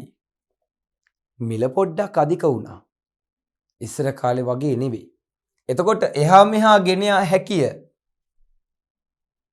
බෑ පුතේ. එහා මෙහා ගෙන යන්න පුළුවන් විදිහට පරිගණක නිර්මාණය වෙන්න ටිකක් කල් ගියා. මේකද ජංගම පරිගණක බිහි වෙන්න ඕනේනේ. ජංගම පරිගණක බිහි වෙන්න ප්‍රමාණයෙන් කුඩා වෙන්න ඕනේ. එතකොට අපිට එහා මෙහා ගෙන යා හැකි පරිගණක තුන්වන පරම්පරාවේදී නිර්මාණය කරගන්න අමාරු වුණා. කියන්නේ තිබුණා බොරු කියන්න ඕනේ නැහැ. පරිගණක තිබුණා. කුඩා ප්‍රමාණයේ පරිගණක තිබුණා. හැබැයි පුතේ ඒවා එහා මෙහා ගෙනියන්න බෑ. එහා මෙහා ගෙනියනවා කියන්නේ ඒක ලැප්ටොප් එකක් මොබයිල් ෆෝන් එකක් වගේ ජංගම පරිගණකයක් වෙන්න ඕනේ. ඒතර ජංගම පරිගණක තුන්වෙනි පරම්පරාව වෙනකොට තිබුණේ නැහැ. එතකොට විශාල විදුලි පරිභෝජනයක් සිදු නොකරයි. එහෙනම් ඔව් විශාල විදුලි පරිභෝජනයක් සිදු කරන්නේ නැහැ තුන්වෙනි පරම්පරාවේදී. එමුනම් අපිට නිවැරදි පිළිතුරු විදිහට විශාල විදුලි පරිභෝජනයක් සිදු නොකරයි කියන එක ගන්න පුළුවන්. මොකද තාප ප්‍රමාණයක් නිපදවයිලු. විශාල තාපයක් නිපදවන්නේ නැහැ. එහා මෙහා ගෙන යා හැකීලු බැහැ. ප්‍රමාණය විශාලයිලු නැහැ. මිල අධික නොවේලු නැහැ මිල අධිකයි. විශාල විදුලි පරිභෝජනයක් සිදු නොකරයි. විශාල විදුලි පරිභෝජනයක් සිදු නොකරයි. ඔව් විශාල විදුලි පරිභෝජනයක් සිද්ධ කරන්නේ නැහැ. මොකද උපාංගය කුඩා වෙන්න ICs වලදී ලොකු විදුලියක් ගන්නෙ නැහැනේ. ඒ නිසා ඔන්න අපි තුන්වන පරම්පරාවේ පරිගණක පිළිබඳ නිවැරදි ප්‍රකාශය තෝරගත්තා. හරි. ඉතින් අන්න අපිට පොඩ්ඩක් මේ පරම්පරාව ගැන හිම හොඳ අවබෝධයක් තියෙන්න ඕනේ ඉතින්. 17 ඉලෙක්ට්‍රොනික නියමරකල් ඉන්ටිග්‍රේටර් ඇන්ඩ් කම්පියුටර් ඊනියක් පරිගණකයේ ප්‍රධාන නියමයන් කරුවෙකු වන්නේ බිලේජ් පැස්කල්. පැස්කලයින් එක Charles බැබේ, analytical engine, ඩිෆරන්ෂල් engine, John වොන් නියුමාන්. වොන් නියුමාන් ආකෘතිය, ඇඩා ඔගස්ටා ලව්ලෙස් ප්‍රථම ක්‍රම ලේඛිකාව, ජෝන් ෆිස්පර් අර්කේඩ්, ජෝන් ෆ්‍රෙස්පර් ඒකට්, ජෝන් ෆිස්පර් අර්කේඩ්. අපි උඩ ඉඳලා මෙහෙම කියවගෙන එනකොට මොකද වෙන්නේ? මේ හැමෝම කරපු දේවල් අපි දන්නවා. බිලෙජ් පැස්කලයින Pascal line, Charles Babbage, analytical.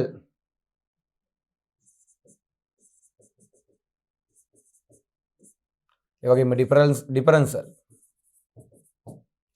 John von Neumann ආකෘතිය, Ada Augusta Let's play. එයා Ada ප්‍රෝග්‍රෑම් එක. එහෙනම් අපිට ජොන් ප්‍රෙස්පර්කෙට් මොකක්ද නිර්මාණය කරන්නේ? ඊනියක්. එහෙනම් ඊනියක් හදලා තියෙනවා කියලා අපිට මේ විදිහට ඔප්පු කරගන්න පුළුවන්. රයිට්. පැහැදිලි? එහෙනම් අපි ආයි ගාව ප්‍රශ්නෙට. 18. වැඩිම ප්‍රවේශ වේගය. access speed එක. ප්‍රවේශ වෙන. දත්ත තවත් ස්ථානයකට ගමන් කරන වේගය වැඩිම දැක්වෙන්නේ පහත කවරකද?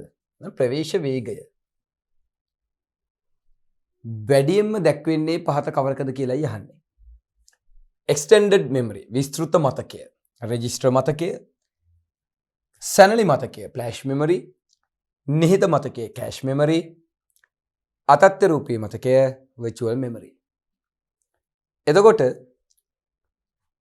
ප්‍රවේශ වේගය වැඩිම මම කලිනුත් පුතාලට පෙන්නුවා. මේකෙදී අපිට වේගය වැඩිම කෙනා විදිහට සලකන්නේ සකසනයේ ඇතුලේ ඉන්න රෙජිස්ට්‍රිය. මොකද ඔහු CPU එකට ළඟින්ම ඉන්න නිසා, ඔහු CPU එක තුලම ඉන්න නිසා ඔහු තමයි ලොව වේගවත්ම වේගය. මොකද අනිත් අයට ප්‍රවේශ වෙන්න ලොකු දුරක් තියෙනවා. RAM එක ගොඩක් දුරින්, hard එක ගොඩක් දුරින්, hard එක ඇතුලේ තියෙන virtual memory එක තව ගොඩක් දුරින්, extended memory මේකට පිටින් සම්බන්ධ කරන memories ඒවා තවත් දුරකින් ඉන්නේ. flash memory pen drive වලින් සම්බන්ධ වෙන ඒවා තවත් දුරකින් ඉන්නේ. cache memory එක පමණයි මෙන්න මේ ළඟ සිටින්නේ. මෙතන ඉන්නේ cache එක විතරයි. හැබැයි cache එකටත් වඩා ළඟින් ඉන්නවා පුතේ registry මතකය. registry මතකය. එනිසා registry මතකය තමයි ප්‍රවේශ වේගය අඩුම කෙනා. ප්‍රවේශ වේගය අඩුම කෙනා. අඩුම ප්‍රවේශ වේගයකින් සම්බන්ධ වෙන්නේ. හැබැයි අපෙන් අහන්නේ වැඩිම ප්‍රවේශ වේගය. ඒ කියන්නේ ප්‍රවේශ වේගය වැඩි. ගොඩක් වෙලා යනවා. බලන්න අපි කලබල වුණොත් දැන් මම මේ විරක් ගැහුවේ අඩුම කෙනාට. හරිද? අඩුම කෙනා. ඊගාවට අඩුයි නිබිත මතකය. අපි මේක 1 කියලා ගත්තොත් ඊගාවට 2. ඊට පස්සේ අඩුයි virtual memory එක. මොකද ඒක hard එකේ නේ තියෙන්නේ. ඊට පස්සේ අඩුයි flash memory එක. ඊගාවට extended memory කියලා කියන්නේ විස්තෘත මතකය. extended කරනවා කියන්නේ මොකද්ද? අපි අපේ පරිගණකයට පිටින් සම්බන්ධ කරන මතකයන්. අපේ පුතේ hard disk එකේ ඉඩ මදි වුණොත් අපිට පුළුවන් portable hard disk use කරන්න. ඔය pen drive එකට වඩා portable hard disk එකක් read කරන්න යන වෙලාව වැඩි. pen drive එක නම් ටක් ගාලා plug කරපු ගමන්ම අපිට my computer වල open වෙනවනේ. ඒ නිසා අපිට ඒක ටිකක් shape. හැබැයි ඊටත් වඩා ඉක්මනට hard disk එක ගන්න පුළුවන්. මොකද hard disk එක හැම වෙලේම සම්බන්ධ වෙලා නේ අපිත් එක්ක. ඒ නිසා virtual memory එක ටක් ගාලා RAM එකට දත්ත ටික ගන්නවා virtual memory එකේ. හැබැයි පිටින් තියෙන අපිට hard එකක් අරගෙන cable එක අරගෙන USB එකට ගහලා කරලා ඒක capacity වැඩිනේ පුතේ. capacity වැඩි නිසා තමයි ප්‍රවේශ වේගය අඩු වෙන්නේ.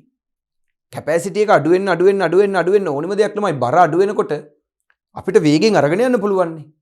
දැන් registry මතකය කියන්නේ කුඩාම මතකයක්. පොඩි මතකයක් registry මතකය කියන්නේ. ඉතින් කුඩා නිසා වේගෙන් යනවා. එතකොට pen drive උනත් 4GB 8GB වගේ වෙන්න පුළුවන්. හැබැයි extended memory 1 tera 2 tera එන්න විශාල වෙනවා. ඉතින් බර වැඩි වෙන්න ප්‍රවේශ වේගය වැඩි. ප්‍රවේශ වේගය වැඩි. ප්‍රවේශ වෙන්න වැඩි වේගයක් යනවා. එවනම් අපේ නිවැරදි පිළිතුර අංක 1 විස්තෘත මතකය. එහෙනම් රෙජිස්ට්‍රි මතකය කියන්නේ අඩුම කෙනා, පහ මෙයා වැඩිම කෙනා.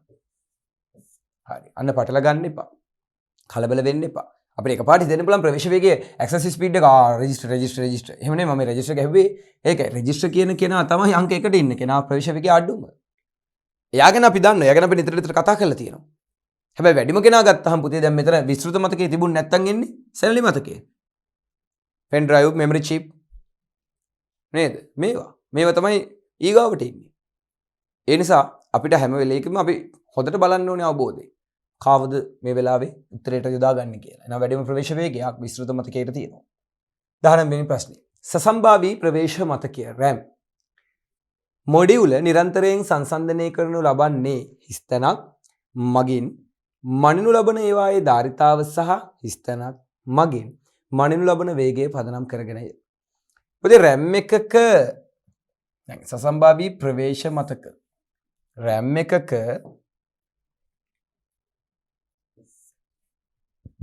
මොඩියුල නිරන්තරයෙන් සංසන්දනය කරනු ලබන්නේ හිස්තැනක් මගිනු ලබන ඒවායේ ධාරිතාව.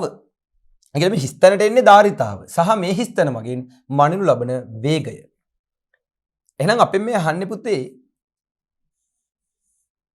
ධාරිතාව සහ වේගය ගැන. RAM එකක ධාරිතාවය මනින්න පුළුවන් මෙගාබයිට් වලින් ගිගාබයිට් වලින්. පැහැදිලිද? මොකද RAM එක ඇවිල්ලා නැහැ තාම ටෙරා වලින්. පුද්ගලික පරිගණක වලට ටෙරා වලින් එහෙම ඇවිල්ලා නැහැ GB වලින් තමයි එන්නේ. වේගය මනින්න පුළුවන් අපිට හර්ට්ස් වලින්. මෙගාහර්ට්ස් ගිගාහර්ට්ස්. අපි සාමාන්‍යයෙන් වේගය හර්ට්ස් වලින් මනිනවා ධාරිතාවය බයිට්ස් වලින් මනිනවා. මෙගාබයිට්ස් ගිගාබයිට්ස් කිය. අපි පිළිතුරේ එතකොට වම් පැත්තේ කොටසට එන්න ඕනි ධාරිතාවය මෙගා බිට් ගිගාබිට්. එහෙනම් කිලෝබයිට්ස් අපි සාමාන්‍යයෙන් RAM එකක් කිලෝබයිට් වලින් තියන්නේ නැහැනේ. ගිගාබයිට් හරි ගිගාබයිට් වලින් තියන්න පුළුවන්. ගිගාබයිට් තුන්වෙනි එකත් පුළුවන්. මෙගාහර්ට්ස් නෑ. මෙගාහර්ට්ස් වලින් අපි ධාරිතාවය තියන්නේ නැහැ. ගිගාබිට්ස් වලින් ධාරිතාවය තියන්නේත් නැහැ. right එහෙනම් ඔන්න අපි දැන් මේ පැත්තෙන් උත්තරේ බලනකොට පුතේ ගිගාබයිට්ස් සහ ගිගාබයිට්ස් විදිහටම ඔන්න දෙන්නෙක් ඉතුරු වෙනවා. මේ පැත්තෙන් ආවොත් වේගය ගිගාබයිට්ස් වලින් තියන්නේ නැහැ. තප්පරයට මෙගාබිට්ස්. තප්පරයට මෙගාබිට්ස් කියන්නේ Mbps. මේ තමයි පුතේ තප්පරයට මෙගාබිට්ස්.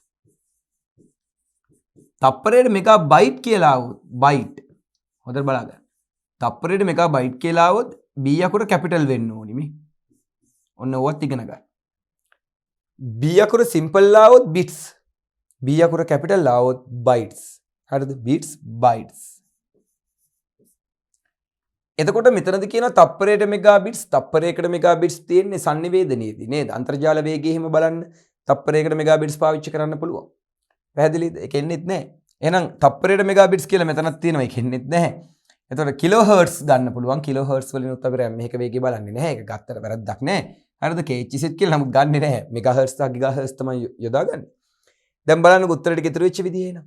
එහෙනම් මේ උත්තරේ අනුව දැන් මෙතන ගිගාබයිට් පැහැදිලි. ඒක අවුලක් නැහැ කියනවා. නමුත් දෙපැත්තම පැහැදිලි උත්තරයක් විදිහට අපිට ඉතුරුනේ අපි මෙහෙම බලාගෙන එනකොට ගිගාබයිට්ස් ඒ වගේම මෙගාබයිට්ස් මෙන්න.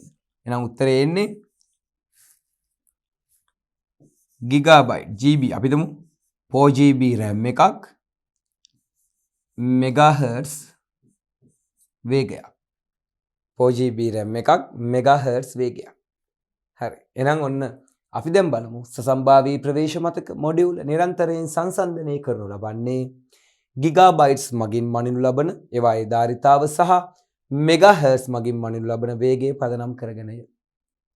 අන්න පැහැදිලි නේද? ඉතින් අපි අර උත්තරේ හොයාගත්තේ මෙන්න මේ කොටසට අනුව. හරි. ඔන්න මම උඩ වගුවකුත් හදාගත්තා ඒකට.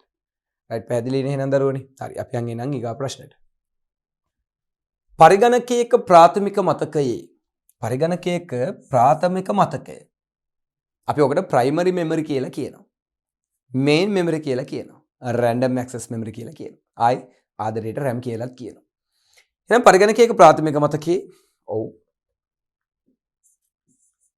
RAM එකේ උපරිම මතක අවකාශයට වඩා වැඩි අවකාශයක් අවශ්‍ය වන යෙදුමක්. පොතේ දැන් RAM එක මෙහෙම තියෙනවනේ. මේක 1GB නේ. මෙයාගේ උපරිම මතක අවකාශයට වඩා ලොකු මේ වගේ ෆයිල් එකක් එනවා.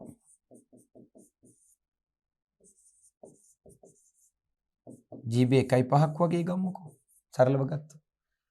ඔන්න ප්‍රාථමික මතකයේ උපරිම මතක අවකාශය ඊට වඩා වැඩි අවකාශයක් අවශ්‍ය වෙන යෙදුමක් ඇප්ලිකේෂන් එකක් ඊට අදාළ ෆයිල් එකක් ධාවනයේ සදා සූදානම් වෙලා තියෙනවා. මේක රන් වෙන්න සූදානම් වෙලා තියෙනවා. එම පරිගණකයේ මෙහෙයුම් පද්ධතිය පහත සඳහන් කුමක් උපයෝගී කරගෙන මෙම අවශ්‍යතාවය සපුරාලයිද? එහෙනම් මේ වෙලාවට අපි කොහොමද පුතේ GB 1.5ක යෙදුමක් ඇප්ලිකේෂන් එකක් 1GB RAM එකක ක්‍රියාත්මක කරන්නේ? එහෙනම් මේක අපි විසඳගන්නේ කොහොමද? අපිට කියනවා මේ වෙනුවෙන් මෙහෙයුම් පද්ධතිය මොකක්ද කරන්න කියලා කියන්නලු. බලමු අපි මෙයා කොහොමද මේ අවශ්‍යතාවයේ සපුරන්නේ?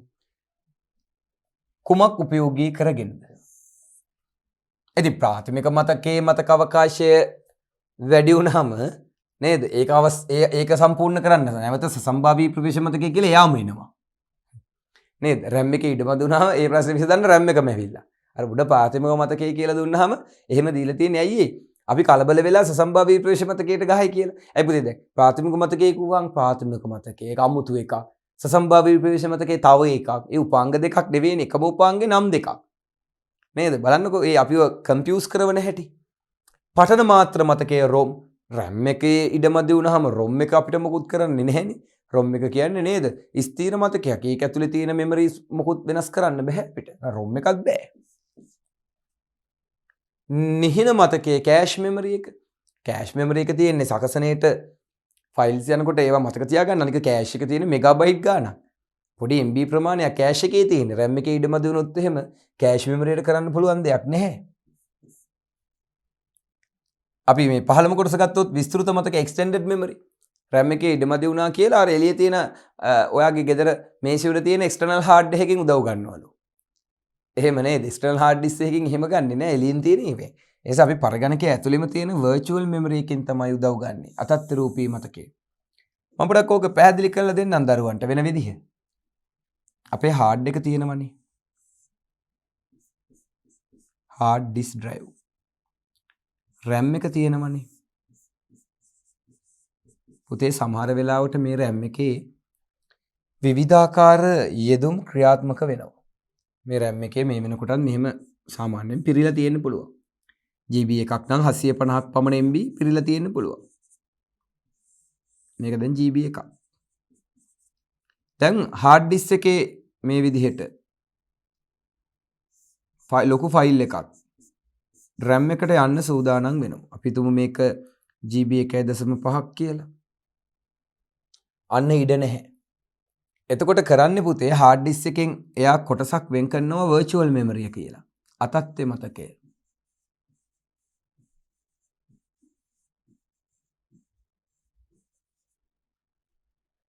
අතත්ත්‍ය මතකය. එතකොට මේ virtual memory එක වෙන් කරන්නේ මෙන්න මෙහෙම දෙයකට. මේ ෆයිල් එක RAM එකට ගන්න ඕනි. සමහර වෙලාවට RAM එකේ තියෙන්න පුළුවන් භාවිතා වෙන්නේ නැහැ. ඒ කියන්නේ දැනට ධාවනය වෙන අපි භාවිතා නොකරන ෆයිල්ස් ඕනි තරම් තියෙනවා. මේක ක්‍රම දෙකකට ගන්නෙ. එක්කෝ මෙතනින් කොටසක් එයා කියනවා මට මෙතනින් සමහර වෙලාවට භාවිතා නොකරන කොටසක් තියෙනවා. ඒක ගෙනල්ලා අතත්ත්‍ය මතකයට తాවකාලිකව තැම්පත් කරගන්න පුළුවන්ද කියලා මෙයා අහනවා අපේ.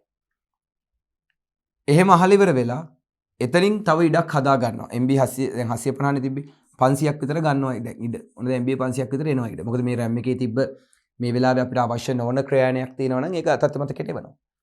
එවල මේ GB 1.5 දැන් අපිට මෙතනට සම්පූර්ණම දාගන්න බැහැනේ. ඒ නිසා යාට පුළුවන් 500ක් දාගන්න. ඒ නිසා මෙතනින් 500ක් එයා ගන්නවා. තව GB එකක් ඉතුරු වෙනවා. ඔය GB එක අතත්ත්‍ය මතකයට යවනවා. virtual memory එකට යවනවා.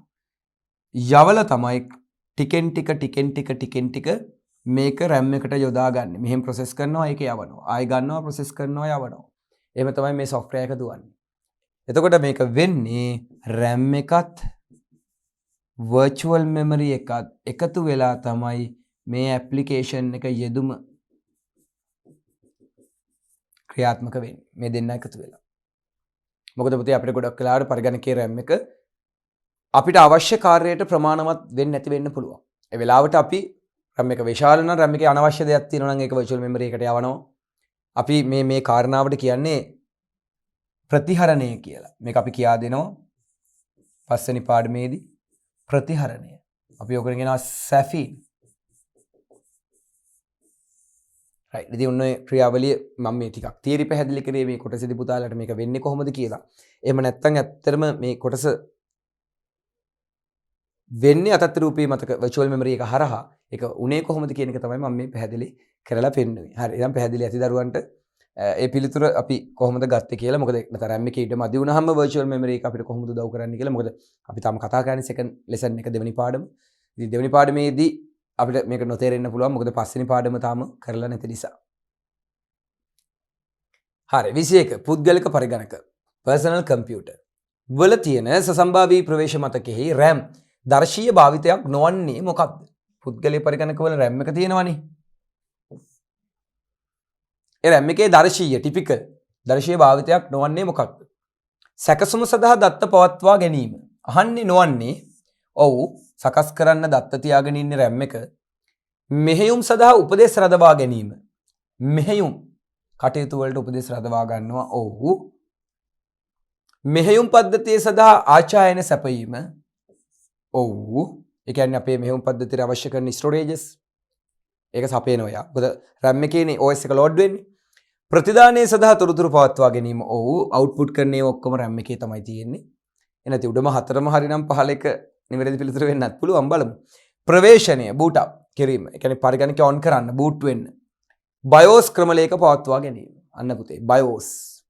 BIOS ක්‍රමලේඛ RAM එකේ නෙවෙයි පවත්වා ගන්නෙ. ROM එකේ. read only memory. ඒ කියන්නේ ඒක read only memory කියන්නේ ROM එකේ තමයි මේක පවත්වා ගන්න. ඒ නිසා මේක මේ සසම්භාවීය ප්‍රවේශ මතකයේ RAM එකේ දර්ශීය භාවිතයක් නෙවෙයි. ඒක RAM එකට අදාළ එකක් නෙවෙයි. හරි. ඒ හින්දා RAM එක පිළිබඳ තියෙන අසත්‍ය ප්‍රකාශයක් මේක පහ. එහෙනම් පහ තමයි නිවැරදි පිළිතුර. පැහැදිලිද? හරි. 22. ගතික සසම්භාවී ප්‍රවේශ මතක හා ගතික සසම්භාවී dynamic DRAM. ස්ථිතික සසම්භාවී ප්‍රවේශ මතක SDRAM. ස්ථිතික සසම්භාවී ප්‍රවේශ SRAM. සම්බන්ධයෙන් පහත වගන්ති සලකා බලන්න. සම්බන්ධයෙන් පහත වගන්ති සලකා බලන්න. ABC කියලා තියෙනවා. රෙජිස්ටර් සාදා ඇත්තේ DRAM මගිනි. රෙජිස්ට්‍රිය හදලා තියෙන්නේ DRAM වලින්. SRAM ට වඩා DRAM වේගවත් වේ. SRAM ට වඩා DRAM වේගවත් වේ. ඔය SRAM කියන්නේ පරණ එකනේ. ඊට වඩා එකෙන් පස්සේ තමයි DRAM ආවේ. ඉතින් DRAM ඇත්තටම වේගවත්. හරි. SRAM ට වඩා DRAM වල ගහන වේ. කියන්නේ SRAM ට වඩා DRAM ගහන dense වේ. ඔය වචනේ තමයි විභාගයේදී අපිට අහලා තිබුණු වචනේ. ගහන කියන වචනේ. නිසා SRAM ට වඩා DRAM ගහන වේ. ඉහත වගන්ති අතුරින් නිවැරදි වන්නේ කුමක්ද? එහෙනම් අපිට දැන් රෙජිස්ට්‍රි හදලා තියෙන්නේ DRAM මගින් කියලා කියනවනේ. නෑනේ.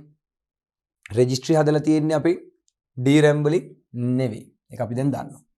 හැබැයි SRAM ට වඩා DRAM වේගවත් වේ. SRAM ට වඩා DRAM ගහන dense වේ. එහෙනම් අපි මෙතනදී දැන් ගහන කියන වචනේ. එහෙම නැත්නම් dense කියන වචනේ මොකක්ද කියලා දැනගන්න ඕනේ. හරි. අපි බලමු එහෙනම් මෙතන dense කියන්නේ මොකක්ද කියලා. හරි. dense කියන්නේ අපි ඕකට ඔය ඝන තත්ත්ව කියලා අදහසක් දෙනවා. දැන් මෙතන ගහන කියලා තියෙනවා පුතේ වචනේ. එක ගැටලුවක් කරගන්න එපා. මේක උසස් පෙළ ප්‍රශ්නයක්. උසස් පෙළ විභාගෙත් ගහන කියන වචනේමයි තිබුණේ. මොකද දැන් ඔය SRAM කියන එක ඇත්තටම මේ කෑෂ් මෙමරි එකට තමයි ફોකස් කරලා හදලා තියෙන්නේ. ඒ නිසා SRAM ටිකක් වේගවත්. එතකොට DRAM ගොඩක් වෙලාවට ප්‍රධාන මතකයේ විදිහට තමයි භාවිතා කරන්න හදලා තියෙන්නේ. එතකොට මේ DRAM එක කාර්යක්ෂමතාවය අතින් වැඩි. එතකොට මේකේ ඝනත්වය කියන එක ඔය DRAM වල දත්තවල ඝනත්වය වැඩි. දත්ත ගොඩක් කබඩා කරගෙන තියාගන්න පුළුවන්. එතකොට මේකදී අහන්නේ දැන් ඔය SRAM වලට වඩා ඔය dense කිව්වහම ඕක ඇත්තටම වචනේ density එක. ඔය dense කියලා කෙටියෙන් තමයි අරගෙන තියෙන්නේ. ඕකද අපිට density එක කියලා කියන්නේ. එතකොට මේ density එක ගත්තට පස්සේ ඇත්තටම දැන් SRAM ට වඩා DRAM වල density එක වැඩි. මේක තියෙන්නේ dense way. මම මේ වෙනස් කරන්න ගියේ නැහැ. මෙතන මේ ප්‍රශ්නේ අහලා තියෙන එකේ ගැටලුව තියෙන එකෙන්ද මේක අහුණන් SRAM ට වඩා DRAM වල dense එක වැඩි. නැත්තම් density එක වැඩිද කියලා වගේ කම්ප්ලීට් වුණා නම් හරි පුතේ. නමුත් දැන් මේක අපිට ගන්න පුළුවන් SRAM ට වඩා DRAM dense way කියලා කිව්වොත් එහෙනම් ඔය density එක වේ dense way dense ඒ කියන්නේ ඝනත්වය වැඩි. ඒ වගේ අදහසක් මේ කියන්නේ. SRAM ට වඩා DRAM වල dense එක ඝනත්වය වැඩි. එතන මෙතන ඝනත්වය කියනනම් හරි ගහන කියන වචනේ ඉතින් ගොඩාක් වචන සිංහලට ට්‍රාන්ස්ලේට් කරනකොට ඒ වගේ ගැටලු ඇති වෙනවා. ඉතින් මේකදී ඇත්තටම අපි ගත්තොත් මෙතනදී ඝනත්වය කියලා අන්න හරි. ඝනත්වය DRAM වල වැඩි. එතකොට මේක අපිට හරි කියලා ගන්න පුළුවන්. ඉතින් රෙජිස්ටර් සාදා ඇත්තේ DRAM වලින් නෙවෙයි. එතකොට B සහ C තමයි නිවැරදි පිළිතුර විදිහට අපිට යොදා ගන්න පුළුවන්. ඔන්න පස්වෙනි එකේ අපිට B හා C කියලා නිවැරදි පිළිතුර ලබා දීලා තියෙනවා. ගතික සසම්භාවී ප්‍රවේශ මතකය DRAM සම්බන්ධයෙන් පහත දී ඇති වගන්ති සලකන්න. DRAM සඳහා කාලවර්තක පුබුදු කිරීමක් periodic refreshing අවශ්‍ය වේ. ඔය පුබුදු කිරීමක් කියන එක තමයි පුතේ රීෆ්‍රෙෂ් කරනවා කියන්නේ. අපි මතකද කම්පියුටරේ රයිට් ක්ලික් කරලා රීෆ්‍රෙෂ් කරන්නේ? අපි ඒකට කියනවා නිරන්තර පුබුදු කිරීමක්. DRAM සඳහා කාලවර්තක කියලා කියන්නේ පුතේ ඒක ටයිම් එකකට අනුව. ටයිම් පීරියඩ් එකකට අනුව. හරිද? රීෆ්‍රෙෂ් කිරීමක් අවශ්‍ය වෙනවලු. නිරන්තර පුබුදු කිරීමක්. ඔව් DRAM වලට ඇත්තටම නිරන්තර පුබුදු කිරීමක් අවශ්‍ය වෙනවා. ඔය ස්ථිතික RAM වල පුබුදු කිරීම තිබුණේ නැහැ. SRAM වල තිබුණේ නැහැ. ඒ නිසා ගොඩාක් විදුලි බලය වැය වුණා SRAM වලට. DRAM වලදී පුබුදු කිරීමක් ඕනේ නැහැ. හැම වෙලේම මේ ෂෙල්ස් රීෆ්‍රෙෂ් කරනවා. රයිට්. ඒ නිසා අපි පුරුද්දක් විදිහට ඔක කරගෙන යන්නේ. හැබැයි මෙහෙමයි නිරන්තර පුබුදු කිරීමක් දැන් ඔය SRAM වල තිබුණ නැති නිසා අපි මැනුවල් කරේ. SRAM වල අපිට කරන්න සිද්ධ වුණා පුබුදු කිරීම. හැබැයි DRAM වල එහෙම ඕනේ උනේ නැහැ. DRAM වල නිරන්තර ඒක එහෙමයි කියන්නේ නිරන්තර පුබුදු කිරීම තිබුණා. නිරන්තර පුබුදු කිරීම තිබුණා. ඔටෝමැටිකලි මේක සිද්ධ වුණා. මේක කියන්නේ DRAM සදා කාලවර්ත පුබුදු කිරීමක් අවශ්‍ය වේ. අපෙන් අහන්නේ වගන්ති සලකන්න නිවැරදි වන්නේ. සකසනේ ඇති රෙජිස්ටර් DRAM වලින් නිපදවා ඇත. සකසනේ තියෙන රෙජිස්ටර් හදලා තියෙන DRAM වලින්ලු. DRAM හි මතක ඝනත්වය ස්ථිතික RAM හි මතක ඝනත්වයට වඩා වැඩි. ඔව් අපි කලිනුත් කතා කරානේ ඒක. DRAM හි මතක ඝනත්වය පුතේ මං කිව්වේ අර ඩෙන්සිටි කිව්වේ ඒකනේ ඩෙන්ස්. ඒක ඩෙන්සිටි කියලාත් කිව්වේ. ඝනත්වය DRAM වල වැඩි. ස්ථිතික කියන්නේ SRAM. එතකොට SRAM වලට වඩා ඝනත්වය DRAM වල වැඩි. එහෙනම් C හරි. එතකොට C හරි නම් අනිවාර්යයෙන්ම C හරි. A එන්නේ නැහැ B එන්නේ නැහැ. හරිද? මොකද C හරිනේ අනිවාර්යයෙන්. A හා B එන්නේත් නැහැ. එහෙනම් මෙතන C එනවා A B දෙකෙන් මොකක්ද හරි. DRAM සඳහා කාලවර්ත පුබුදු කිරීමක් අවශ්‍ය වේ. සකසනේ ඇති රෙජිස්ටර් DRAM වලින් නිපදවා ඇත. එහෙනම් ඕකෙන් දෙකක් අනිවාර්යෙන් දෙකෙන් එකක් අනිවාර්යෙන් වැරදි ළමයි. හරි බලමු. දැන් පුබුදු කිරීමක් අවශ්‍ය වේ කියලා කියනවනේ RAM එකට. මෙහෙමයි. ඔව් DRAM එකට පුබුදු කිරීමක් ඕනේ. ඒ කියන්නේ මතක තියාගන්න අපි මැනුවල් කරන්න ඕනේ නැහැ. ඒ අපි විසින් කරන්න ඕනේ නැහැ. ඔටෝමැටිකලි වෙනවා. ඒ කියන්නේ DRAM වලට පුබුදු කිරීමක් අවශ්‍ය වේ. අවශ්‍ය වේ. හැබැයි SRAM වල තිබුණේ නැහැ. SRAM වලට අපිට කරන්න වුණා. ඒකයි කියන්නේ SRAM වල තිබුණ නැති නිසා අපි කරා. DRAM වලට කරන්න ඕනේ උනේ නැහැ. ඒක තිබුණා. එහෙනම් අවශ්‍ය වේ. කියන්නේ RAM එකට අවශ්‍ය වේ. සකසනේ ඇති රෙජිස්ටර් DRAM වලින් නිපදවා ඇත. සකසනේ තියෙන රෙජිස්ටර් DRAM වලින් හදලා නැහැ. එහෙනම් අපිට උත්තරේ විදිහට AC නිවැරදි පිළිතුර ගන්න පුළුවන්. AC. හරි. ඔන්න ප්‍රශ්න 23ක් අපි අවසන්. හයි 24. පරිලෝකන ස්කෑන සම්බන්ධයෙන් පහත සඳහන් කවර වගන්තියක් නිවැරදි වන්නේද? බලමු ස්කෑනර්ස් ගැන නිවැරදි පිළිතුර. පරිලෝකකයේ අනුව මුද්‍රිත ලේඛනයක් පරිලෝකනය කර සංඛ්‍යාංක අනුරූපන ඩිජිටල් ඉමේජස් බවට පරිවර්තනය කර ලබන මුදුකාංගයකි. පරිලෝකනය යනු මුද්‍රිත ලේඛනයක් ඔව් print out ගත්ත ડોකියුමන්ට් එකක් ස්කෑන් කරලා ඒක සංඛ්‍යාංක අනුරූප ඩිජිටල් ඉමේජ් එකක් බවට පරිවර්තනය කරනු ලබන මුදුකාංගයකි. එහෙම මුදුකාංගයක් නැහැනේ ස්කෑන. පරිලෝකකයේ අනුව පරිගණකයක ප්‍රතිදානය උපක්‍රමයකි. ස්කෑන් එක කියන්නේ output device එකක්ලු. නෑ input device එකක්. ප්‍රකාශ අනුලක්ෂණ කියවනය optical character reader OCR මුදුකාංගය පරිලෝකකයක අත්‍යවශ්‍ය අංගයකි. OCR වලින් තමයි අපි ස්කෑන් කරනකොට අකුරු ටික අඳුරගන්නේ. ඒ අකුරු ටික අඳුරගෙන වෙන් කරලා පරිගණකයකට ගන්න OCR එකෙන්. හරි. පරිලෝකකය පරිගණකයක ආදාන උපක්‍රමයකි. පරිලෝකකය පරිගණකයක ආදාන උපක්‍රමයකි. input device එකක්ලු. සංචල රූප කියන්නේ පුතේ චලනය නොවන රූප ආකෘති ආකාරයට ආචාර්ය කිරීම සඳහා පරිලෝකක භාවිතා කරනු ලැබේ. සංචලන රූප අංකිත ආකාරයට කොහොමත් ඉතින් පින්තූර තියෙන්නේ අංකිත ආකාරයට තමයි. මෙතනදි කියන්නේ නෑ මුද්‍රිත රූපයක් කියලා. ඒ නිසා සංචලන රූප අංකිත ආකාරයට ආචාර්ය කිරීම කබඩා කරගන්න පරිලෝකක භාවිතා කරනු ලැබේලු. වෙන්නේ නැහැ. පරිලෝකය පරිගණකයක ආදාන උපක්‍රමයක් ස්කෑන් එක කියන්නේ කම්පියුටරයට ඉන්පුට් කරන එකක්ලු. ප්‍රකාශ අනුලක්ෂණ කියවනිය. OCR ඕනි තමයි.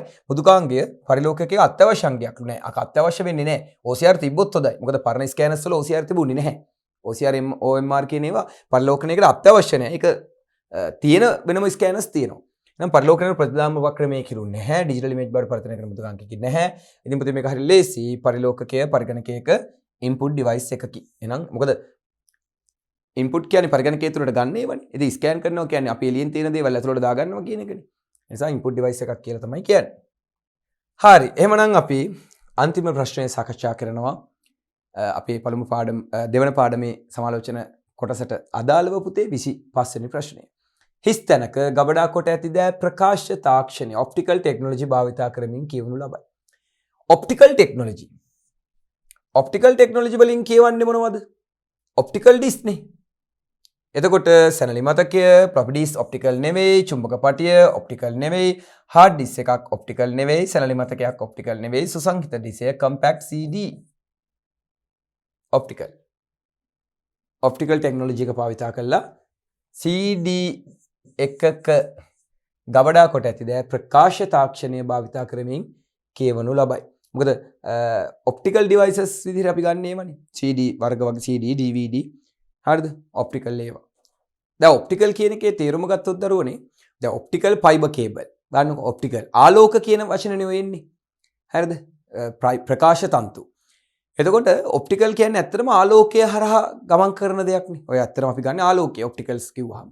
ඉතින් ආලෝකය හරහා අපි ගන්න දේවල් තමයි CD, DVD වගේ දේවල්. ඉතින් ඒ නිසා මෙතනදී CD එකක ගබඩා කරලා තියෙන දේවල් තමයි ඔප්ටිකල් කියන ටෙක්නොලොජි එක හරහා ගන්න සුසංහිත දිස කම්පැක්ට් ඩිස්ක්. ඉතින් මෙන්න මේ ආකාරයට ඔන්න අපිට පුළුවන්කම ලැබුණා දෙවන ඒකකයට අදාළව සමාලෝචන ප්‍රශ්න 25ක් සාකච්ඡා කරන්න. ඉතින් දෙවන ඒකකය කියන්නේ පුතේ දීර්ඝව අපි සාකච්ඡා කරපු ලොකු කාලයක් ලබා ගත්ත පාඩමක්, ප්‍රායෝගික පාඩමක් මේක. ඉතින් මේ පාඩමේ අපි යම් තාක් දුරකට ප්‍රශ්න මේ විදිහට අපි සාකච්ඡා කරේ. ඉතින් පුතාලට මේ ප්‍රශ්න තව දුරටත් හොයාගන්න, විභාග ප්‍රශ්න බලන්න, ඒ වගේම ප්‍රශ්න පත්‍ර පොත් ගන්න අරගෙන දෙවන පාඩමේ පුළුවන් තරම් හાર્ඩ්වෙයාර් කොටසට වැඩිපුර බර තියන්න. අපි ඔය මතක දූරාවලිය කොටසට ඉතින් මම මේ පාඩමට අදාළව සමාලෝචන ප්‍රශ්න 25ක් සාකච්ඡා කරේ. ඉතින් අපි මෙතනින් පසුවත් අපි බලමු සම්පූර්ණ ප්‍රශ්න පත්‍ර සාකච්ඡාවකදී දෙවන පාඩම මේකකයට අදාළව තවත් ප්‍රශ්න සාකච්ඡා කරන්න. මෙතනදී මම ප්‍රශ්න 25ක වගේ කොටසක් තමයි ආවරණය කරන්න පුතේ. එතකොට මේ වෙනකොට අපිට මේ පාඩම ආවරණය කර ගැනීමට මම හිතනවා මේ කොටස ප්‍රමාණවත් කියලා. ඉතින් මෙතනින් පස්ව අපිට තියෙන තුන්වෙනි ඒකකයත් සමග සම්බන්ධ වෙන්න. ඉතින් තුන්වෙනි ඒකකයේ අවසානයේත් මේ ආකාරයෙන් පුතේ අපි සමාලෝචන ප්‍රශ්න සාකච්ඡා කරනවා. ඉතින් පළමු ඒකකයේත් අපි මේ විදිහට ප්‍රශ්න 50කට ආසන්න සංඛ්‍යාවක් සාකච්ඡා කරා. ඉතින් මම හිතනවා මේකෙතනදී පුතාලට මේ පාඩමට අදාළව දැනුම තව ටිකක් හොදට තමන්ගේ ඒ දැනුම ඉහළටම ගෙනියන්න පුළුවන් වෙන්නේ නැති කියලා මම හිතනවා.